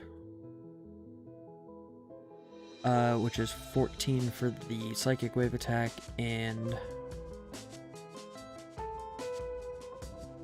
Or not 14, 11 and then 7, so the average is like 9.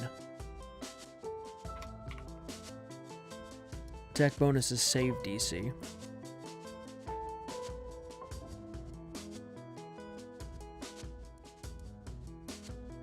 Vulnerabilities, no. Resistances... Has some.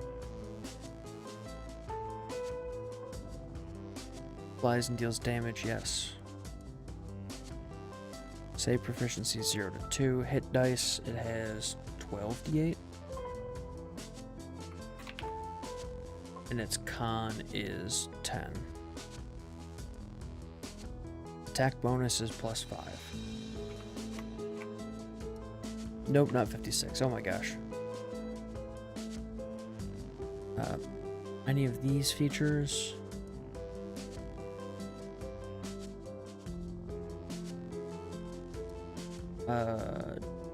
No, I don't think so, no.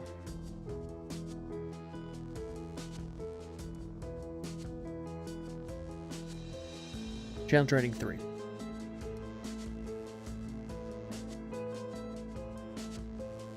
Effective HP is 108. No, it is not. How is its effective AC 12? What the fuck are you talking about? Its armor class is 12.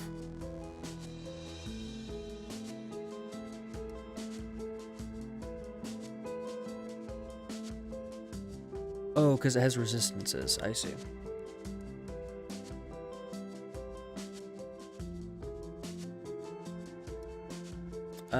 Okay, that's fine. I can keep it at 3.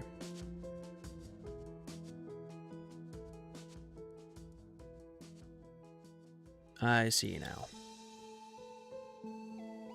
0 to 3.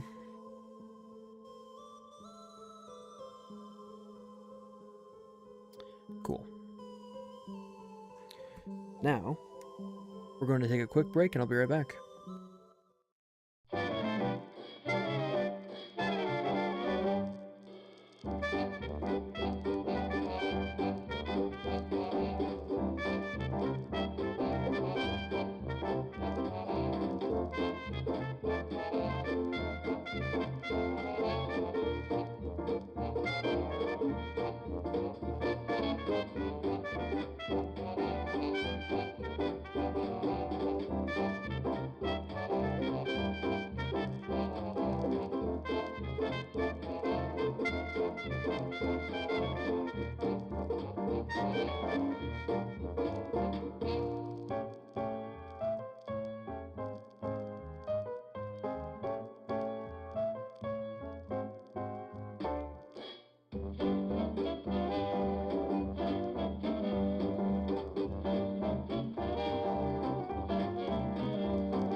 I'm returned. Welcome back. Me.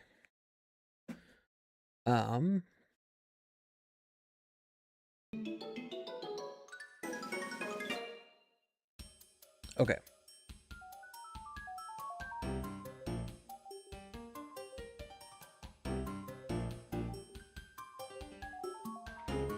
Let's link all this stuff up.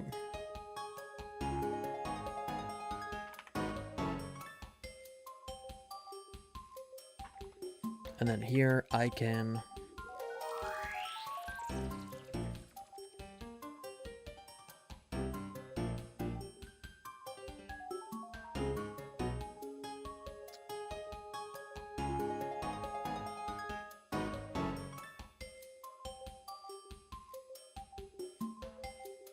Cobalt Dragonborn. Small Cobalt Dragonborn Zombie. And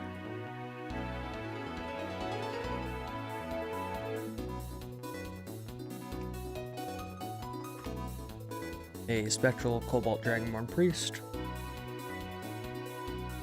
Here we go. This stuff should all be fine. How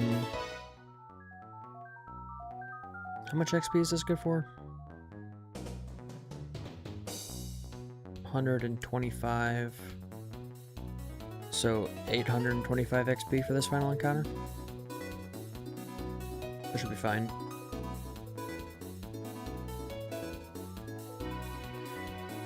We now need to do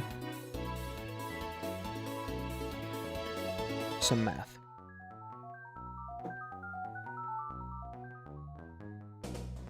You know what? Hang on.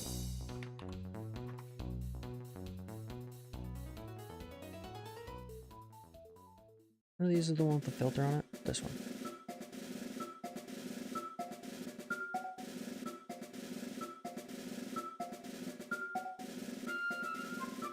Oh, it's not open. There we go. And now I need to draw on a color that's not black. There you go, now you can see it. Alright. I can put this anywhere I want, including here.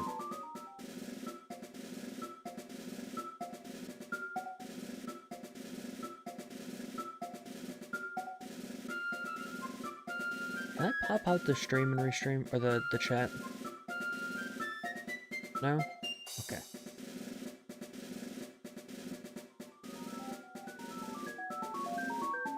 Alright, so I need to calculate all of the XP that we got here throughout the whole little module. And I'll explain why I'm doing this in a second. All of the monster killing XP for all of the dragons and dragonborn.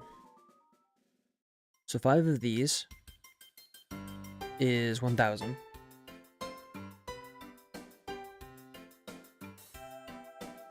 1,000 is kind of in an inconvenient spot, I'll be honest. 1,000 plus plus 200 for another one, because there's one of them in a house. Plus the mithril dragon that's possible to fight.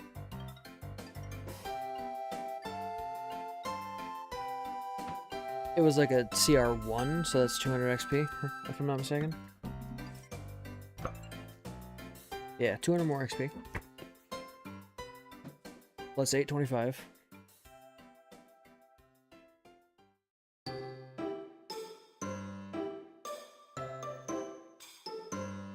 Right? Equals.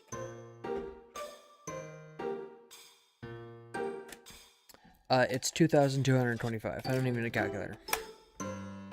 And if they go around killing everything, this music is driving me up a wall.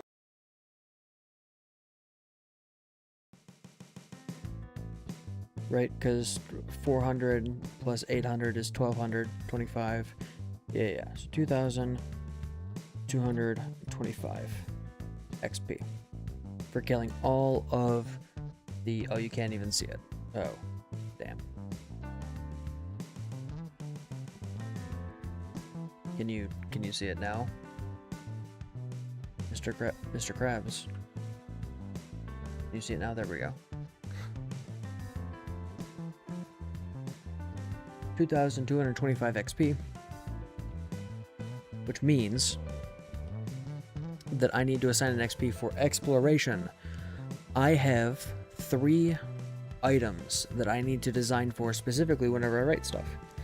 This is why I'm not running a pre-built module or really adapting those too closely, because they don't pay attention to stuff like this. Because no one else does this in their game. As far as I know, I'm the only one who's ever created leveling items that do this. Okay, Dragon Tuner. This is a leveling item. It levels up when draconic enemies are killed, right? So the player who has this, if they kill absolutely everything, they're going to get 2,225 XP.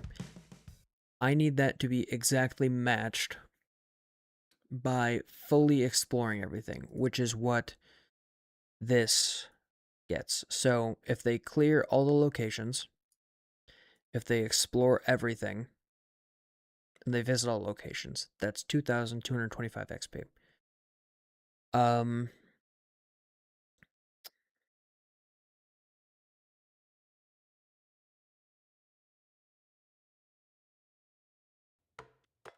Here's how I need to assign this.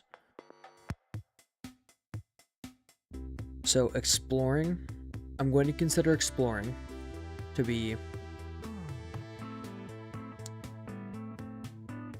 going to every location in here, except for 7. So they fully explore the area. They're gonna get 200 XP, or what's the leveling? What's the first level? It's 150? Yeah. Okay.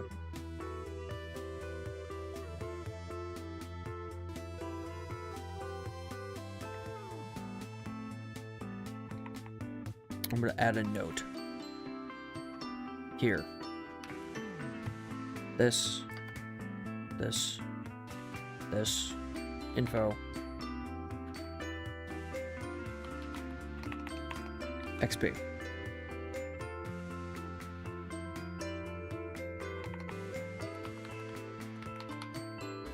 Homeward bound gains 150 XP.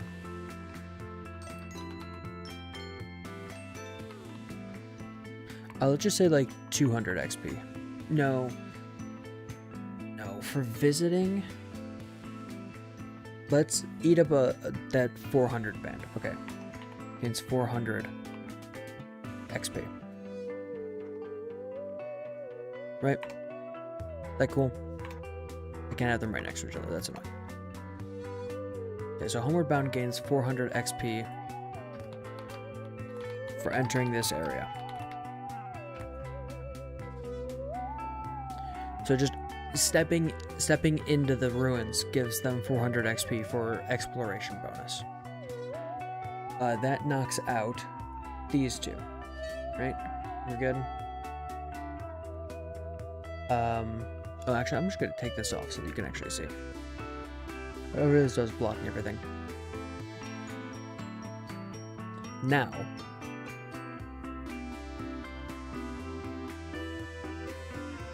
once we get to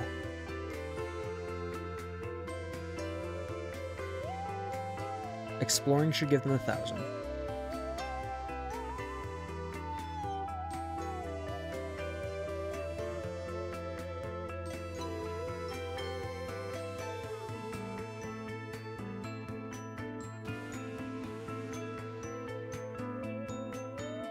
Schoolhouse basement. All right, is that this year?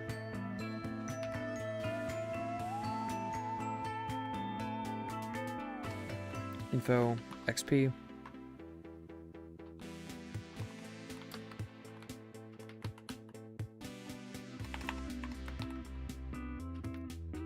Homeward Bound gains 1,000 XP.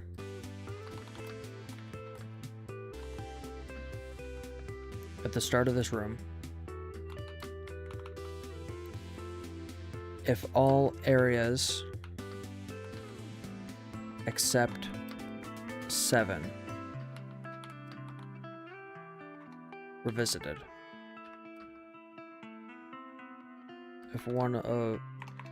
If an unexplored area is visited after.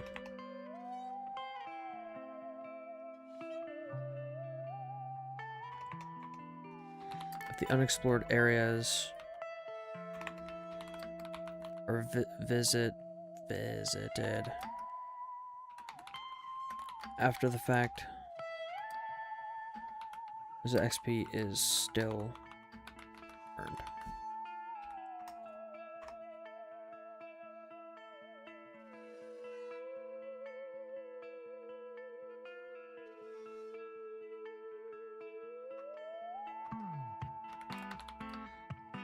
At the end of this encounter,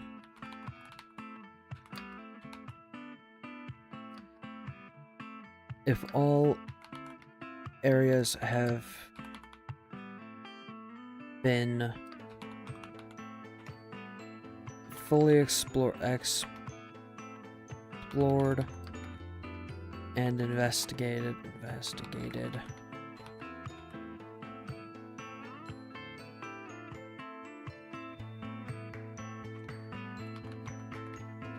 Homeward Bound gains an additional 825 XP. And if I think that this number needs to change, I might change it. Who knows?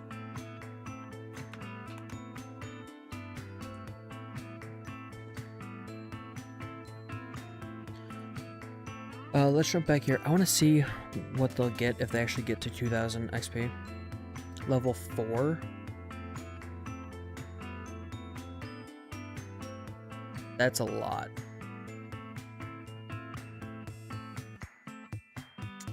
I kind of want to make this level a lot slower. I might have to completely change this item.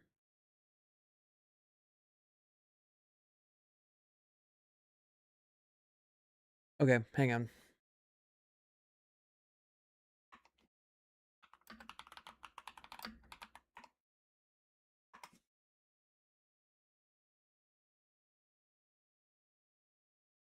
Please hold. I'm just gonna completely change the XP thresholds. 300. This kind of sucks because I have to go back and reprint these documents, but we'll live. 300, 900,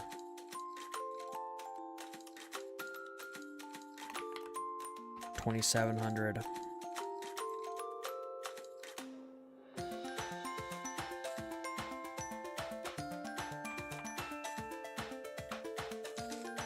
This is 14,000.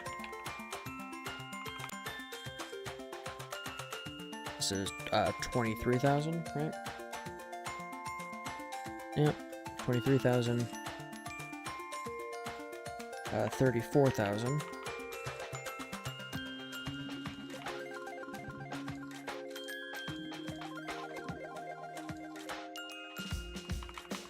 $38.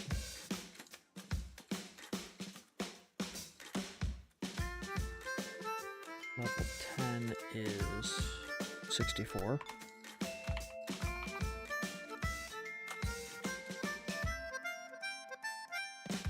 Also, look at this. Look at this. That's pretty cool. I'm pretty excited about that ability. And then 85.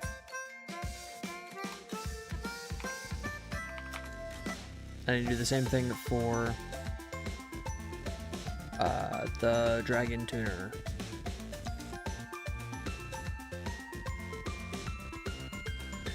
Because otherwise they level way too quickly for what I want. 700. Should we 900? Dumb. Me dumb. If they level up a little bit quickly here at the start, I don't mind so much, but I want them to level up much more slowly later. 700. Oh my gosh, what did I just do? 500.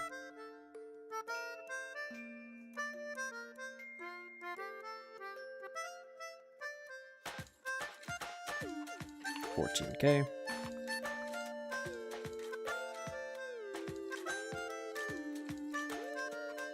$3. 48. 64. And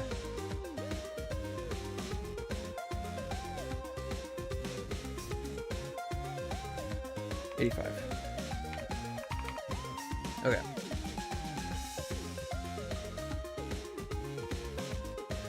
I'll also need to update these in their sheets and go from there.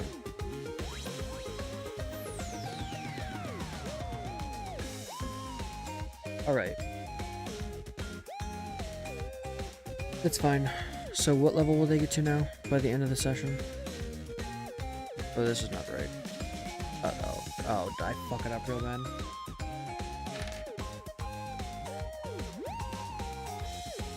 What is level 4? 2700? Uh-oh. Uh-oh.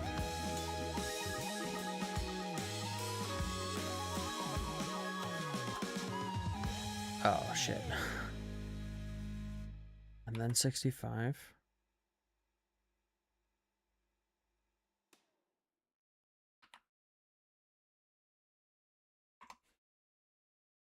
And then 23. Man. I really messed this up.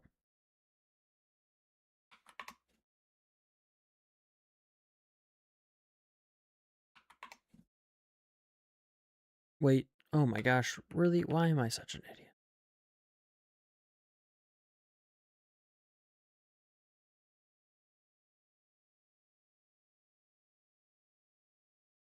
What the fuck? Alright, I missed something. Hang on.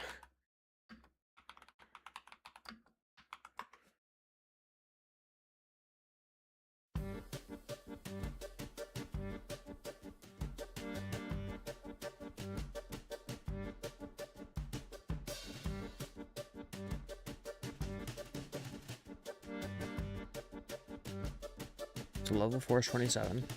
5 is 65.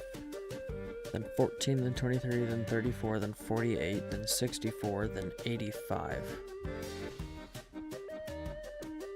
Level 5 is 650.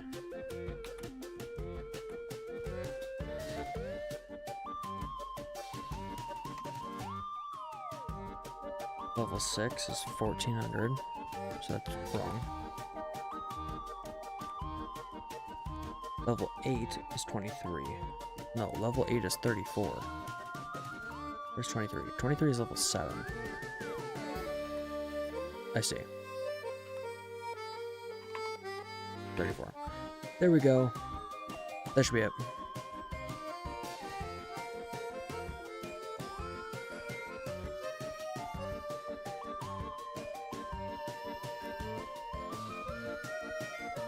Cool.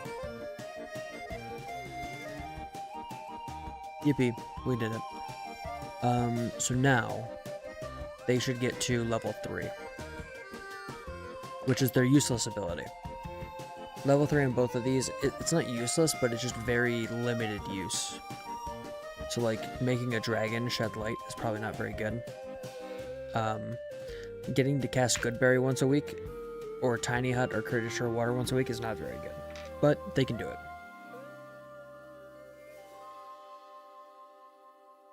As you've seen, the upper the upper ceiling on this is kind of unbounded. And number 4 is pretty good for both of these as well. Yeah, this gets a new type of attack. And this gets a mount.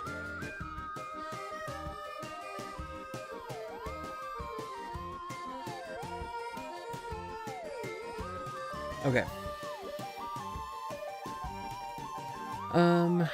Let's take a look at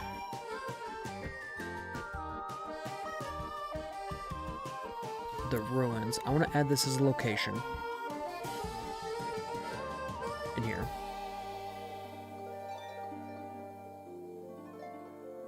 Where are my locations at? Oh, here we go.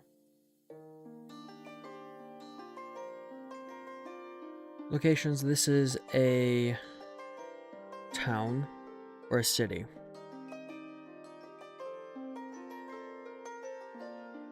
Let's add this as a town.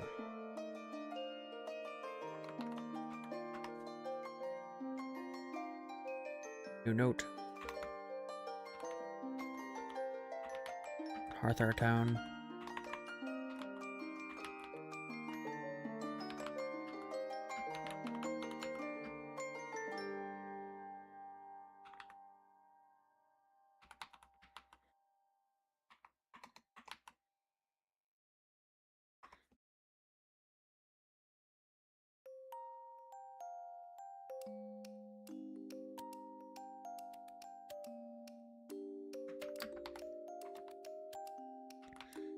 a town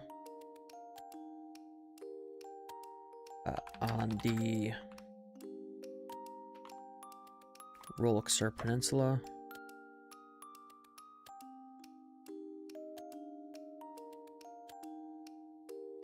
Now called Hearthar Ruins.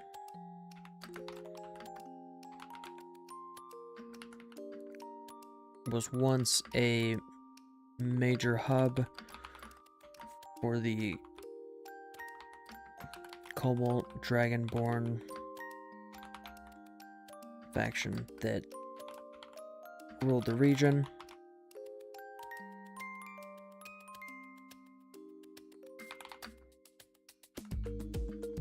But was destroyed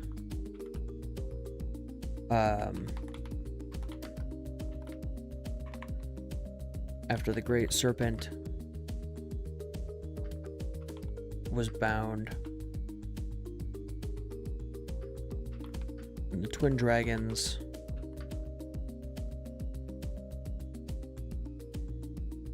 stole the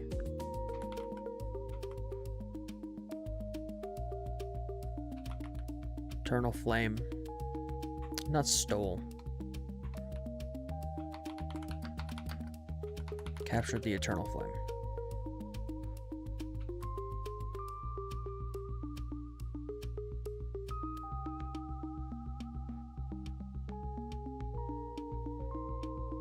Cool.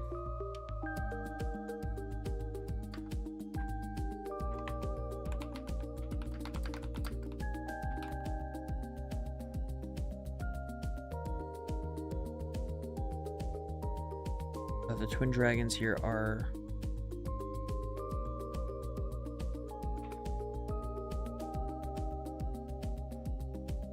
Bahamut and Tiamat. Okay. Cool. Cool.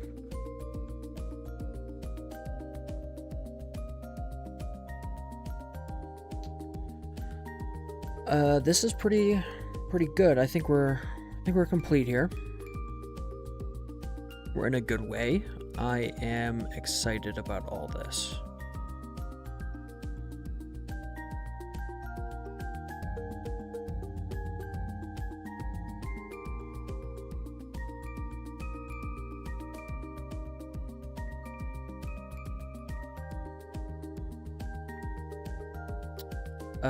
Cool. Well, I think that's all for D&D prep.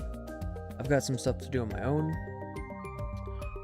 But I think we should be good to switch over to... No, don't save that.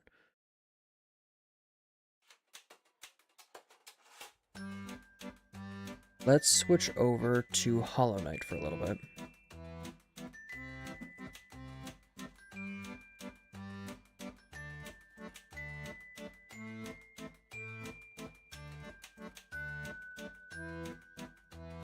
Let me make this title go away. We'll change this title to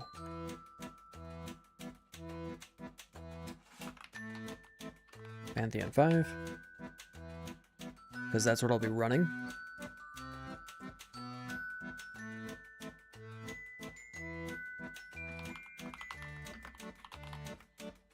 Switch up the category on Twitch to Hollow Knight. And then let me change up my name. State title.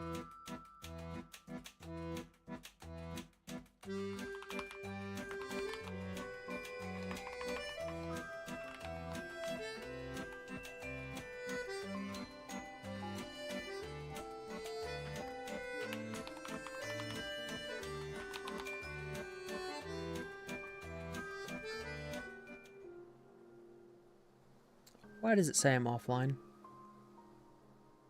I don't know what that was about. Yeah,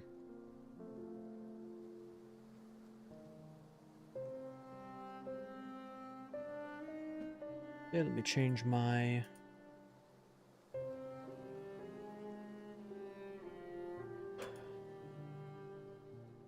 Here, we'll switch to this. This thumbnail. Add it to the Hollow Knight playlist. There we go.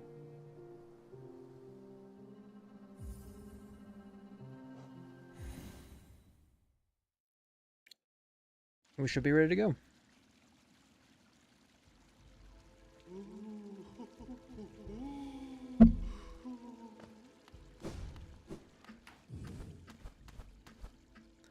I think I'm just gonna send it. Who needs a warm-up? This is the warm-up.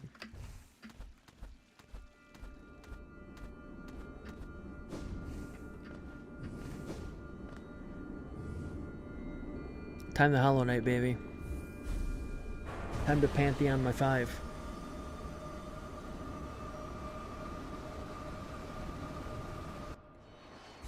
Time to run the gamut. Oh, I missed.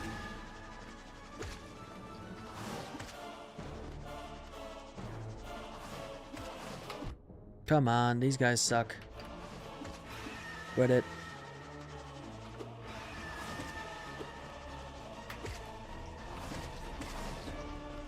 Damn it. Can you guys be closer to me, maybe? Oh, damn, son.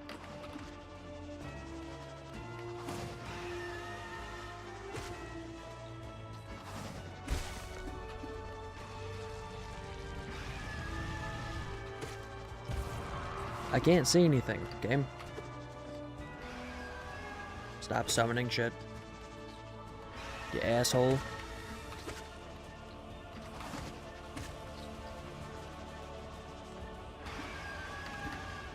Come on.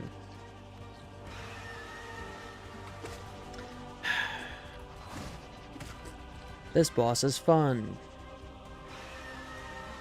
It's a lot of waiting around.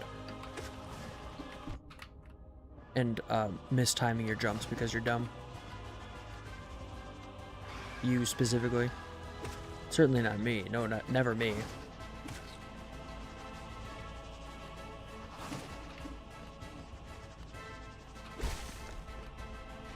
There we go. Stretch the fingers back out.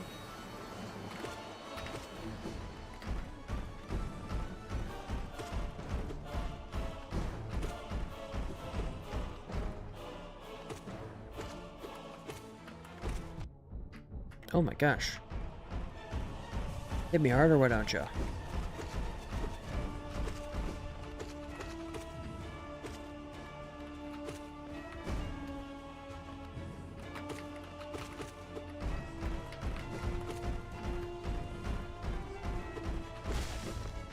There we go. Fly's dead.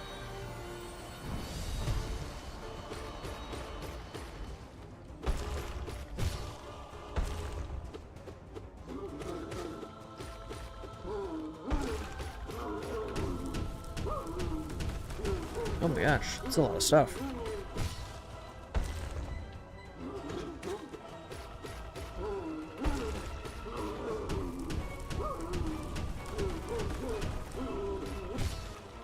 There we go, is that it? Or do you have one more? No. Easy peasy.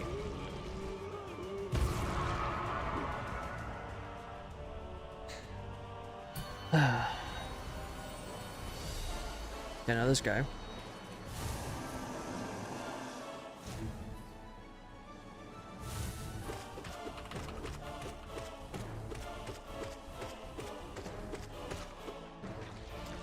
That one is simple. You just click the attack button until it's dead.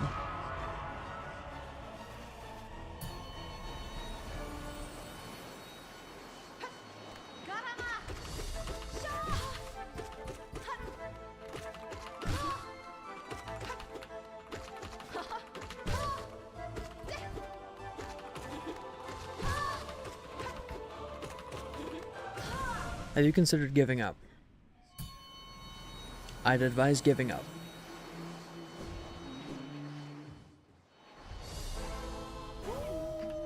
Oh.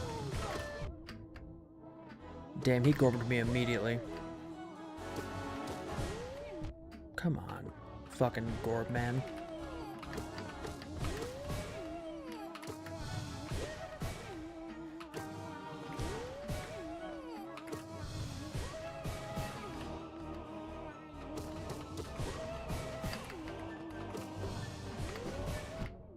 Damn it, son.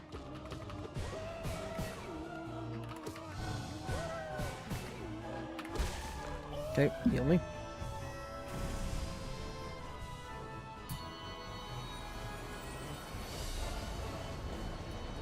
And we got the Doma man himself. Oop, I got one attack before the fight started. Let's go.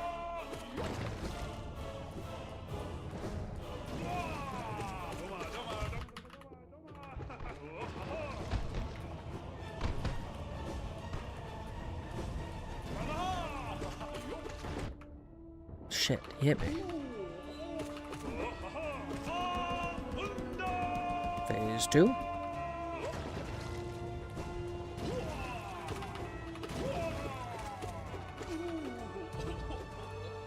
Okay. The Doma man is freaking dead.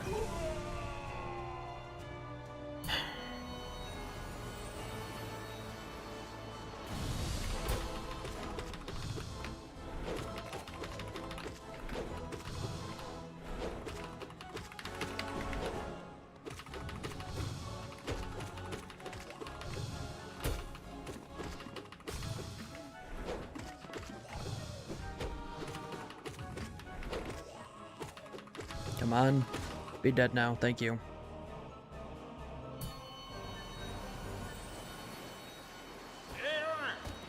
Oh, Tiso's dead. Bye, Tiso.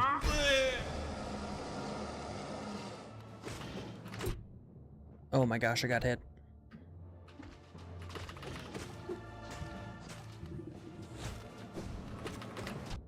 Oh my gosh, I'm stupid.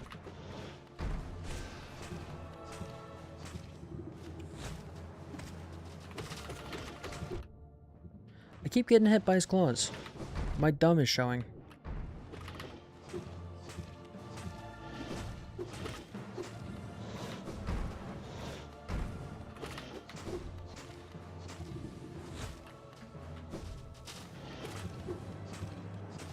I shouldn't have gotten hit at all.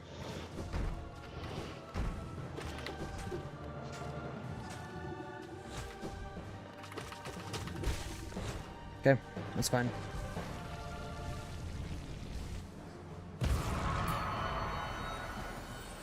It's Aura and Mato, right? Yep. Oh. I dead. Fuck.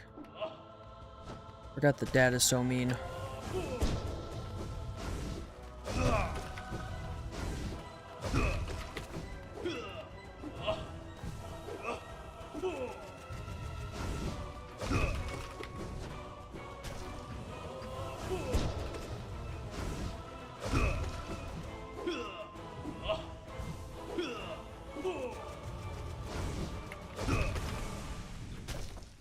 Okay.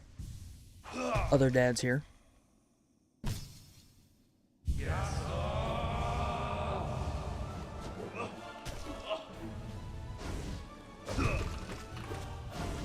Oh shit, I just did not move at all.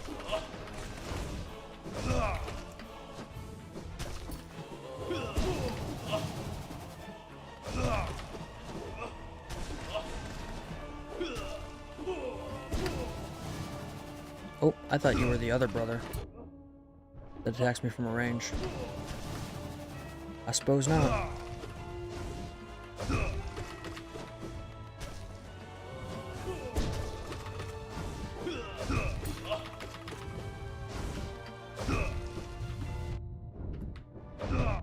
Damn, son. Oh, whoops.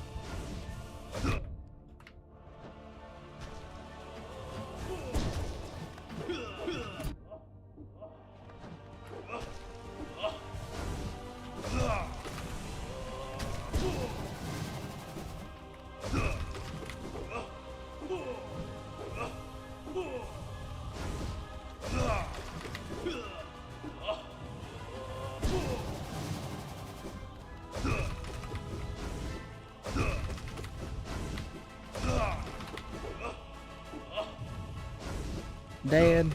Stop it, Dad. Dad.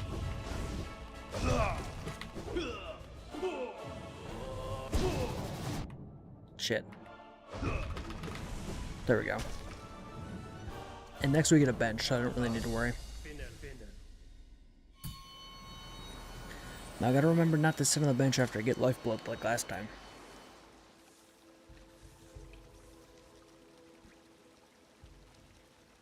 Okay.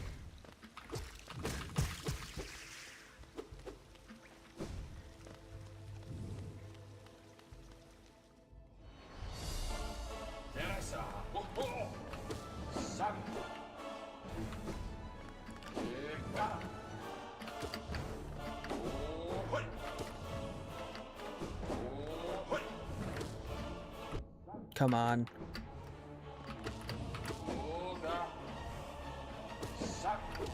Come on. How am I supposed to dodge in midair like that?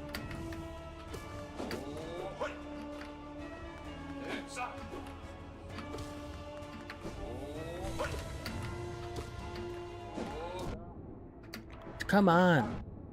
What the fuck? Why are you teleporting? Oh my gosh, I hate this boss.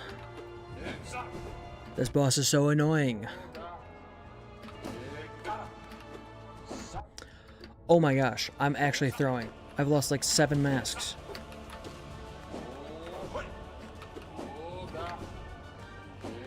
Stop fucking moving, man. Oh my gosh, that was awful.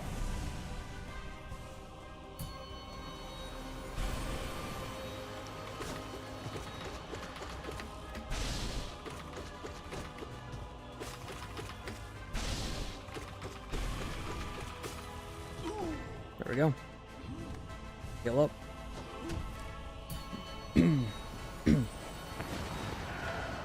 Mr. the Soul Master, not Soul Tyrant yet.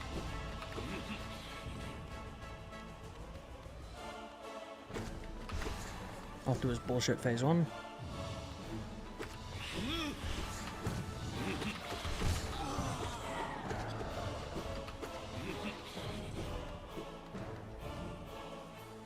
Boop, boop.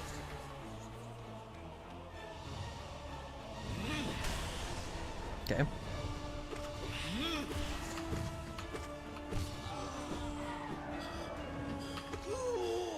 Okay. There we go.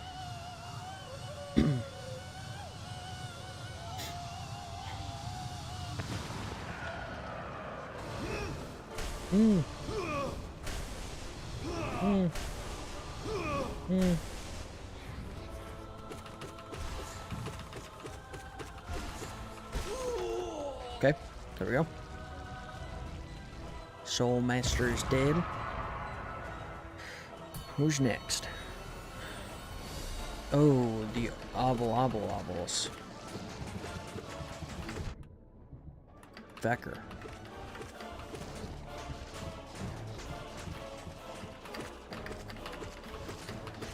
I need these guys to stay about the same health so that their phase 2 is not any longer than it has to be.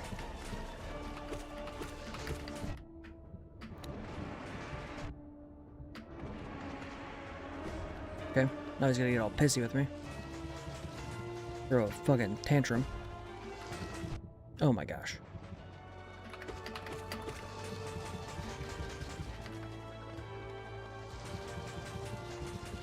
You know, I'm just gonna stay back and I'm gonna heal.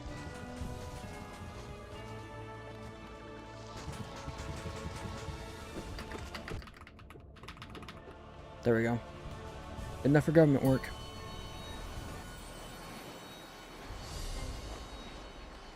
Sisters are battling.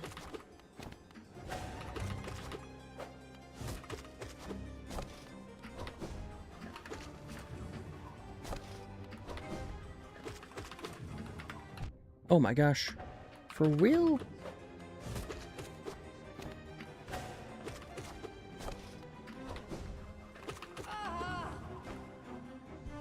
Okay.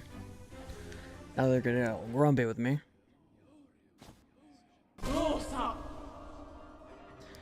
And I gotta remember, I only attack the one that comes down from the top. As a rule, it's the only one you can attack. The rest of them are too strong.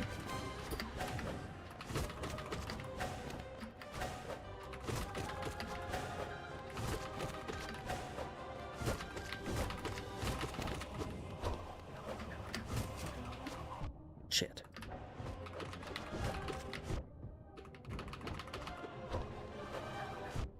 Oh my gosh, I am throwing so fucking bad. I've done this fight like 20 times. Come on. I'm just... Why can't I jump any faster now? Okay, now the fight's normal. Actually, this might be the lopsided version of the fight, but who knows?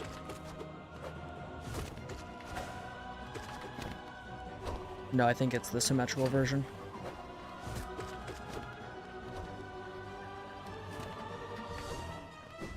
Still seems lopsided. What the fuck?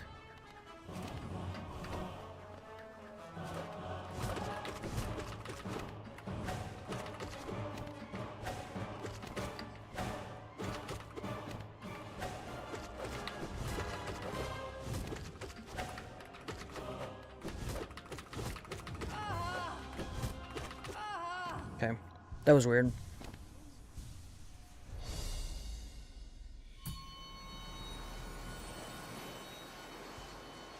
Okay, now I can heal back up.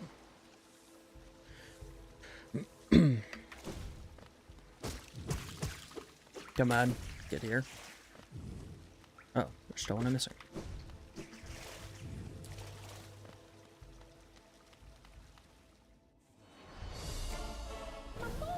This fucking guy.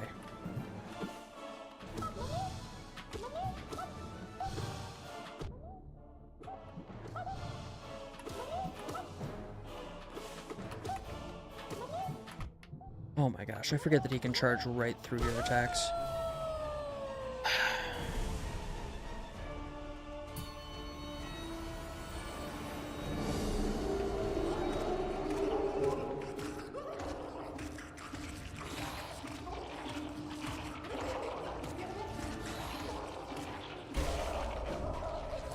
The masks don't even really feel like they help all that much. Maybe they saved me a hit like once. But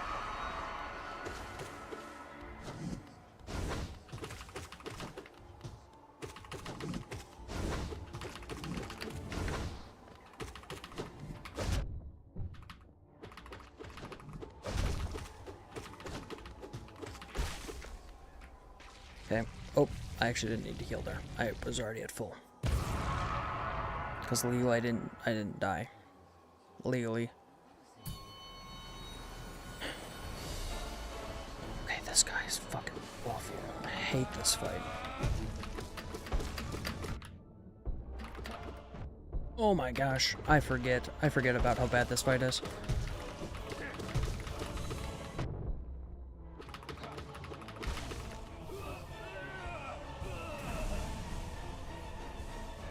Okay. Next fight, Sheo.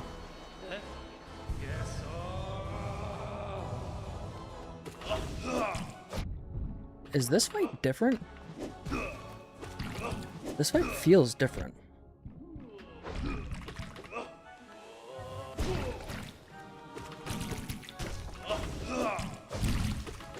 It feels like the spacing on his red attack is just slightly off. Feel.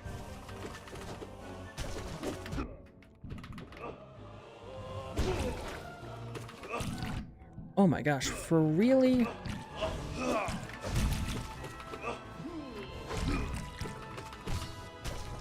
Give me. Fuck.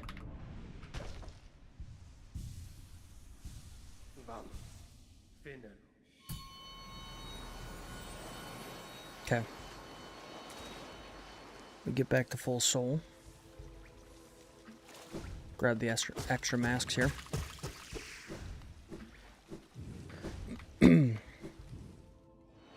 Sprint through. On to Hive Knight.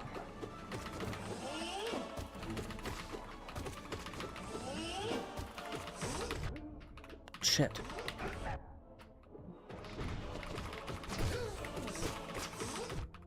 Damn it.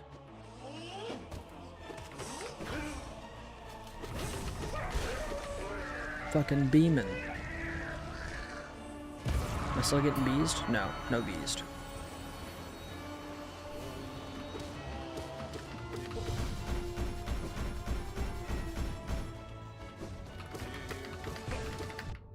Oh my gosh, for real?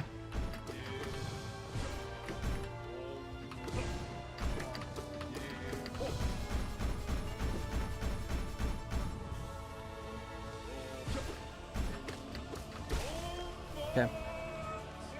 Fine.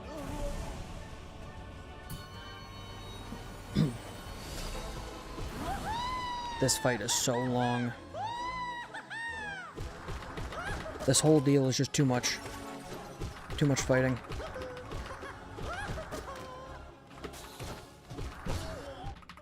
Oh my, for real? For realsies and serious.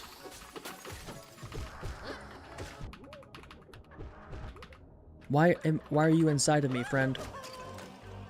Rude, you should ask me first. Come on. Where the fuck did you go, Cotton Eye Joe?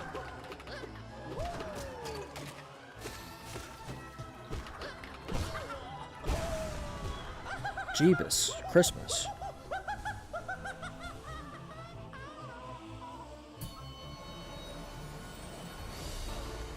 These freaking guys.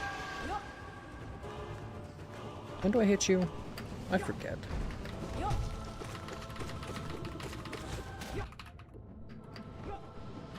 Come on, for real?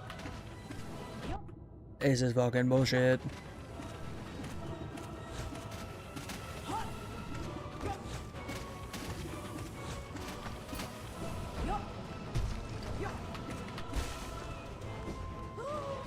Okay. 2, 3.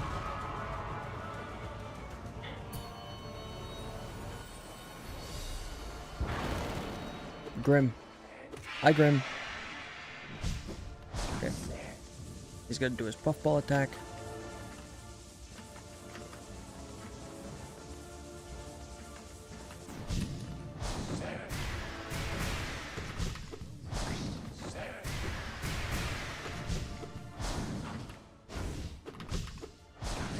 For real?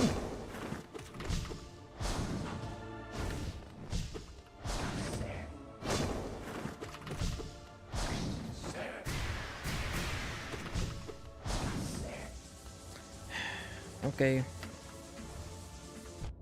Damn. I got hit.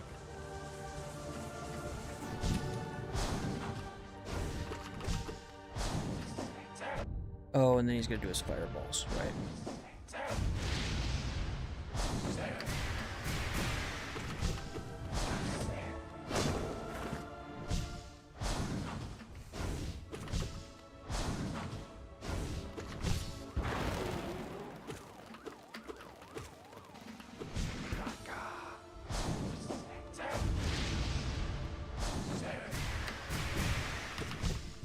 Okay. Now puffball.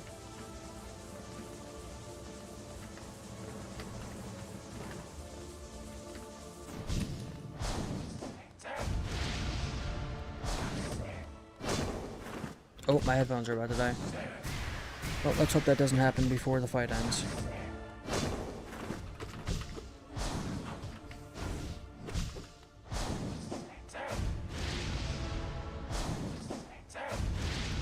Oh, I got hit. Damn.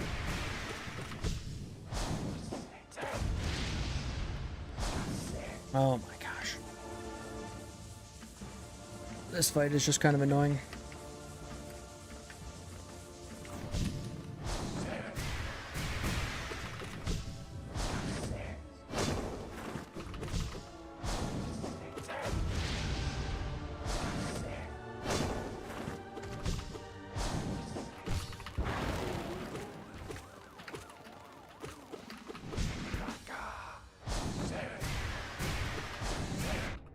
Shit. Okay. There we go.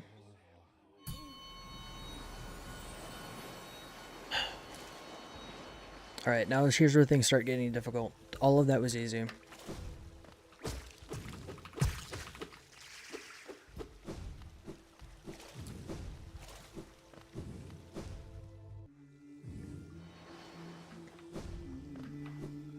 Oh, this place.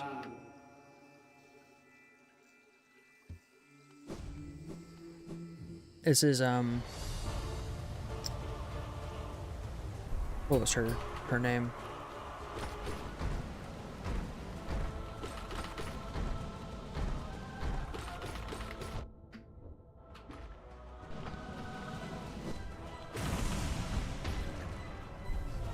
Umu? I think it's Umu.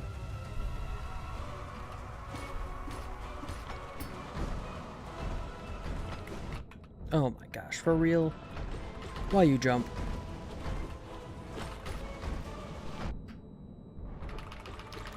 This fight's fucking annoying. I couldn't see that you were trying to attack me, friend. I appreciate you, but absolutely piss off. Come on. I feel like an ass for complaining, but how am I supposed to see some of this stuff?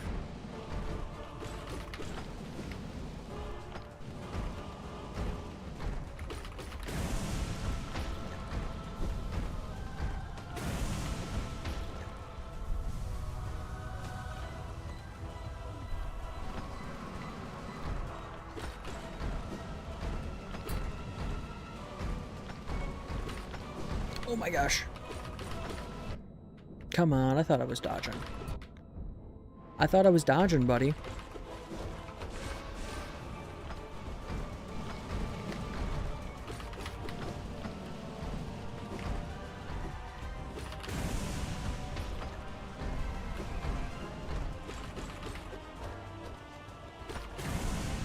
Okay. Is that the Watcher Knight's done? Excuse me, oh my goodness. I'm losing it. I'm losing it.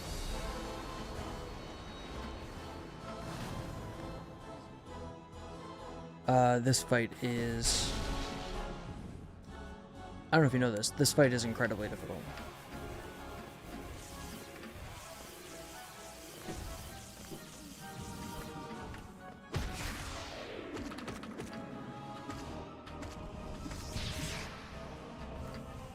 Now I have to wait for her to respawn those enemies.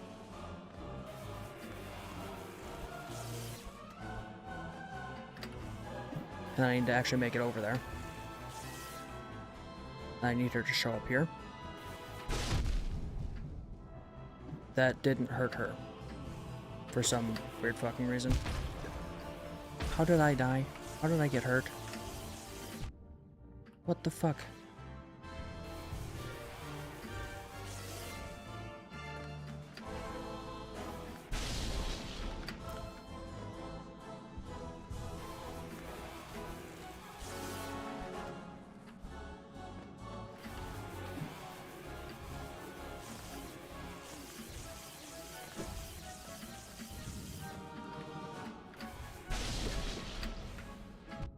Damn it. Okay, I can hang out here for a second and heal. Fuck. Go to a spot where there are enemies, please. Umu. Or, what's her name? She's got a name that's not dumb. She's dumb. Her name is fine. Okay. Dead. Easy. Not easy. Possible.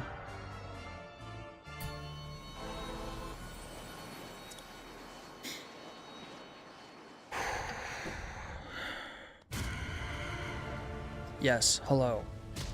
Nosk. This fight is on my shit list. This fight is on my do not like list.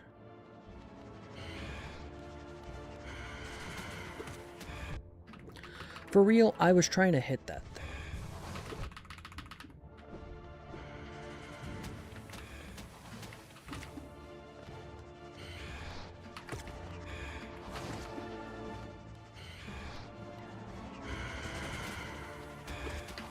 Come on, how am I supposed to react that quickly, game?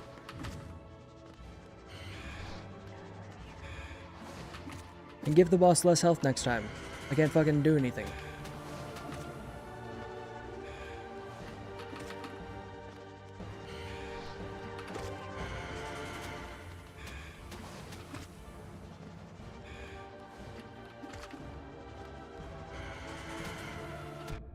Fucking, oh my gosh.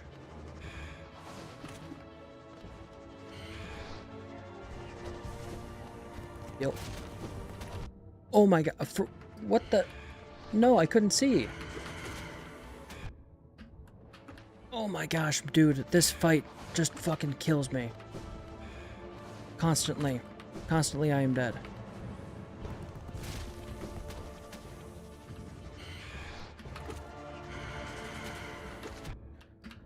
Oh my gosh. Have I mentioned that I hate this fight?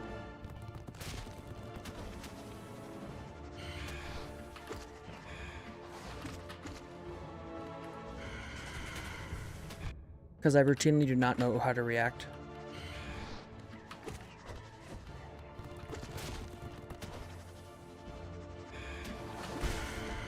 Holy shit.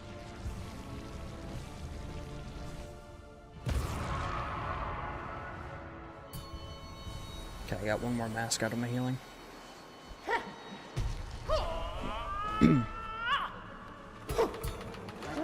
Have I ever made it this far?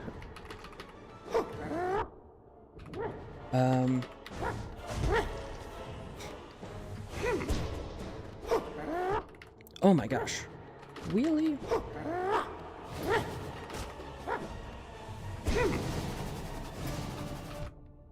Fucking damn it.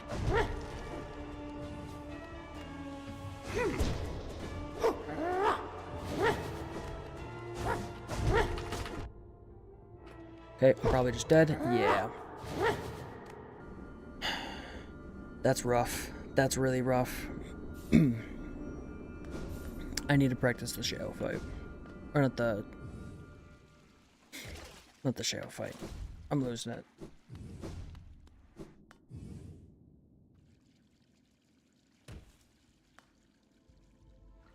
I don't remember his name. I feel so defeated. I finally made it past Nosk in this, and I get beat up by Mr. Tiny.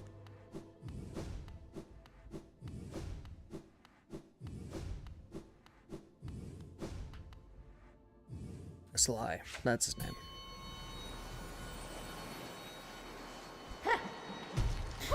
Okay, I'm gonna relearn Sly. Or I'm gonna get my ass beat.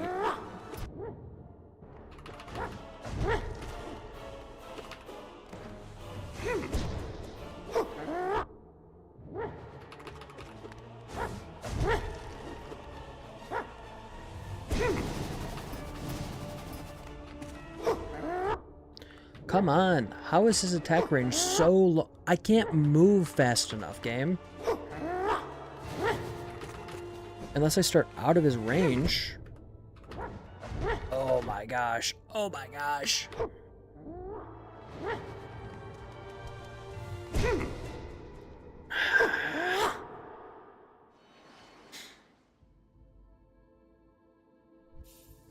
Okay. I'm losing my patience. I'm losing my patience.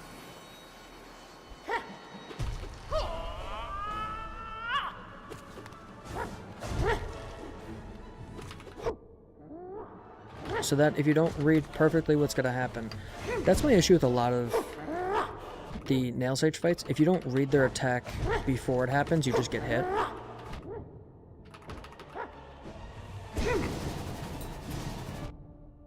How did I get it there? Come on.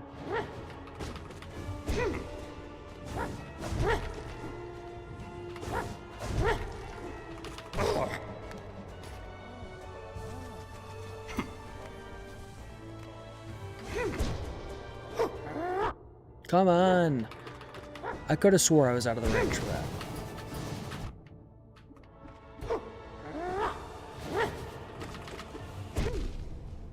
Fuck.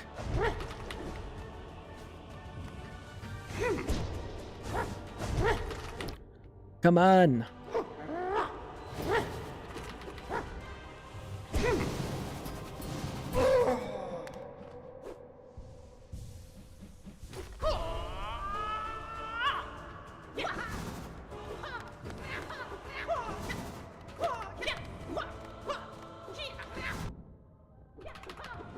Dad, why must you hit me?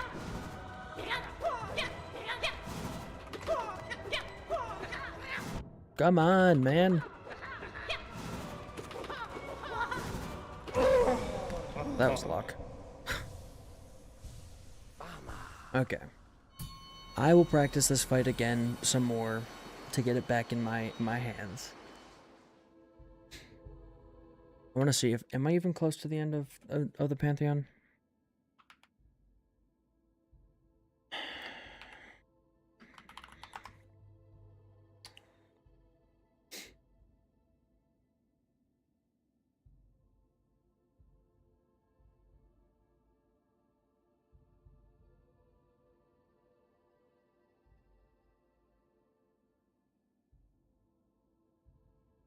There's a guide.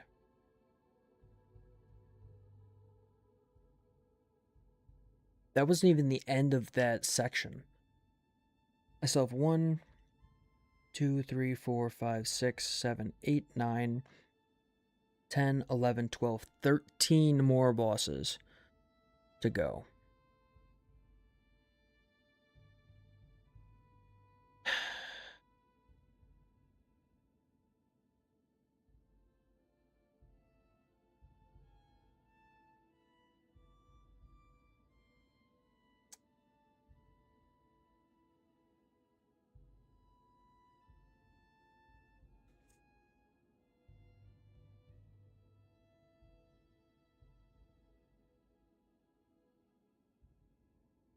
$13 more?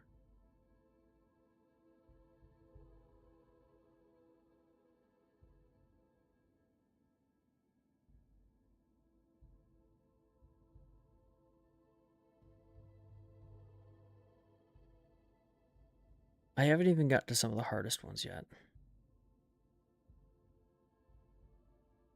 We still have No Eyes, which in Ascended is very difficult. Markoth, which is also incredibly difficult in Ascended. Grey Print Zote is fine. We still have NKG, Pure Vessel, and the last one. So it's only going to get more difficult from here. And take more time. How many attempts does this usually take, people?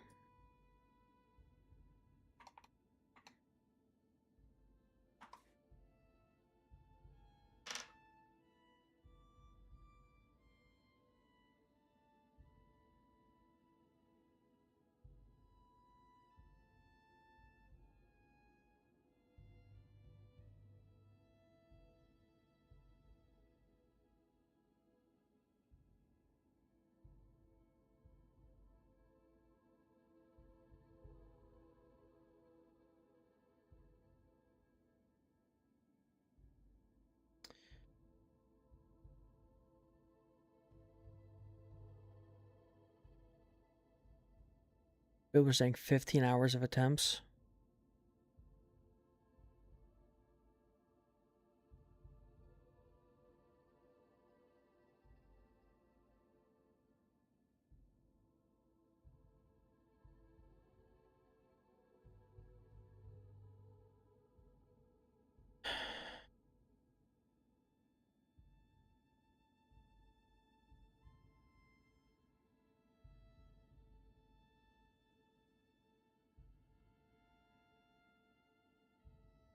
It was saying they did it in 3 tries. Oh, but they spent weeks practicing. 2 weeks.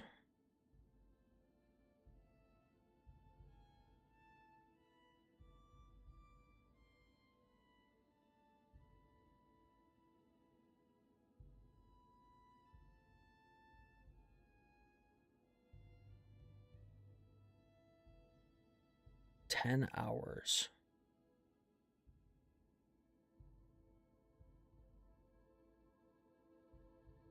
$40 hours. Oh my gosh.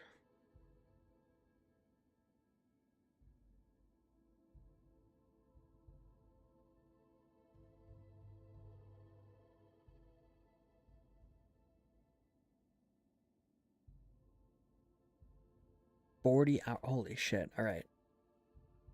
I might amend. Well, okay, so here's my issue.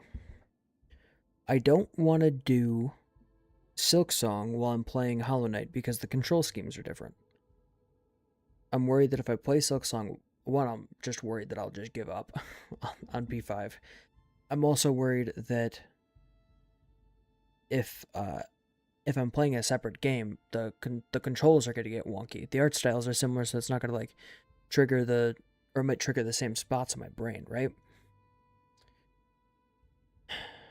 But do I want to play Hollow Knight for another 50 hours before I play Silksong? I don't know.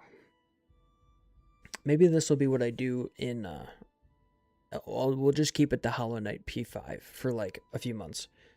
And I'll work on this app that I'm making and do session prep for D&D in this. And we'll do like a few hours, like 5 or 6 hours a week of Pantheon 5. I feel like I'm pretty good though. Let's be honest, I'm pretty decent at this game. I'm not like perfect, certainly not fantastic, but I'm pretty decent. For example, I did the first 4 or the first 8 bindings in like, what did it take me?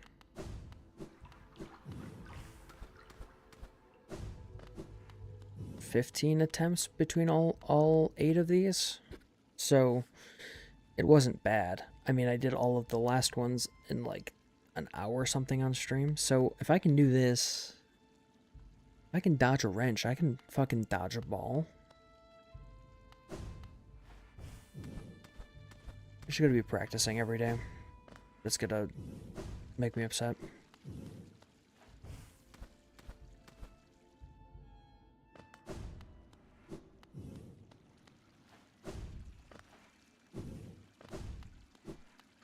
Oh, there's nothing over here.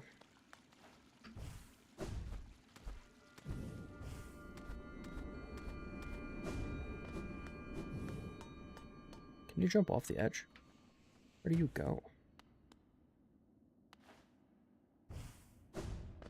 Nothing over there for you. Wait. Oh, there's a hidden spot. I didn't know you could go to. That's cool. So now I don't have to do that jump the rest of the times then. Is there anything off this side?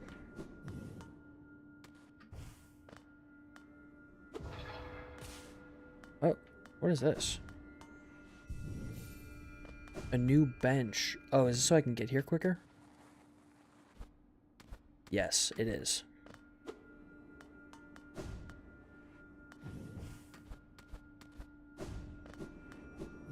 So now I don't have to jump back up that center part. I see. Okay. Seek the kingdom's forgotten light. That's actually good lore. Okay, anyway, that's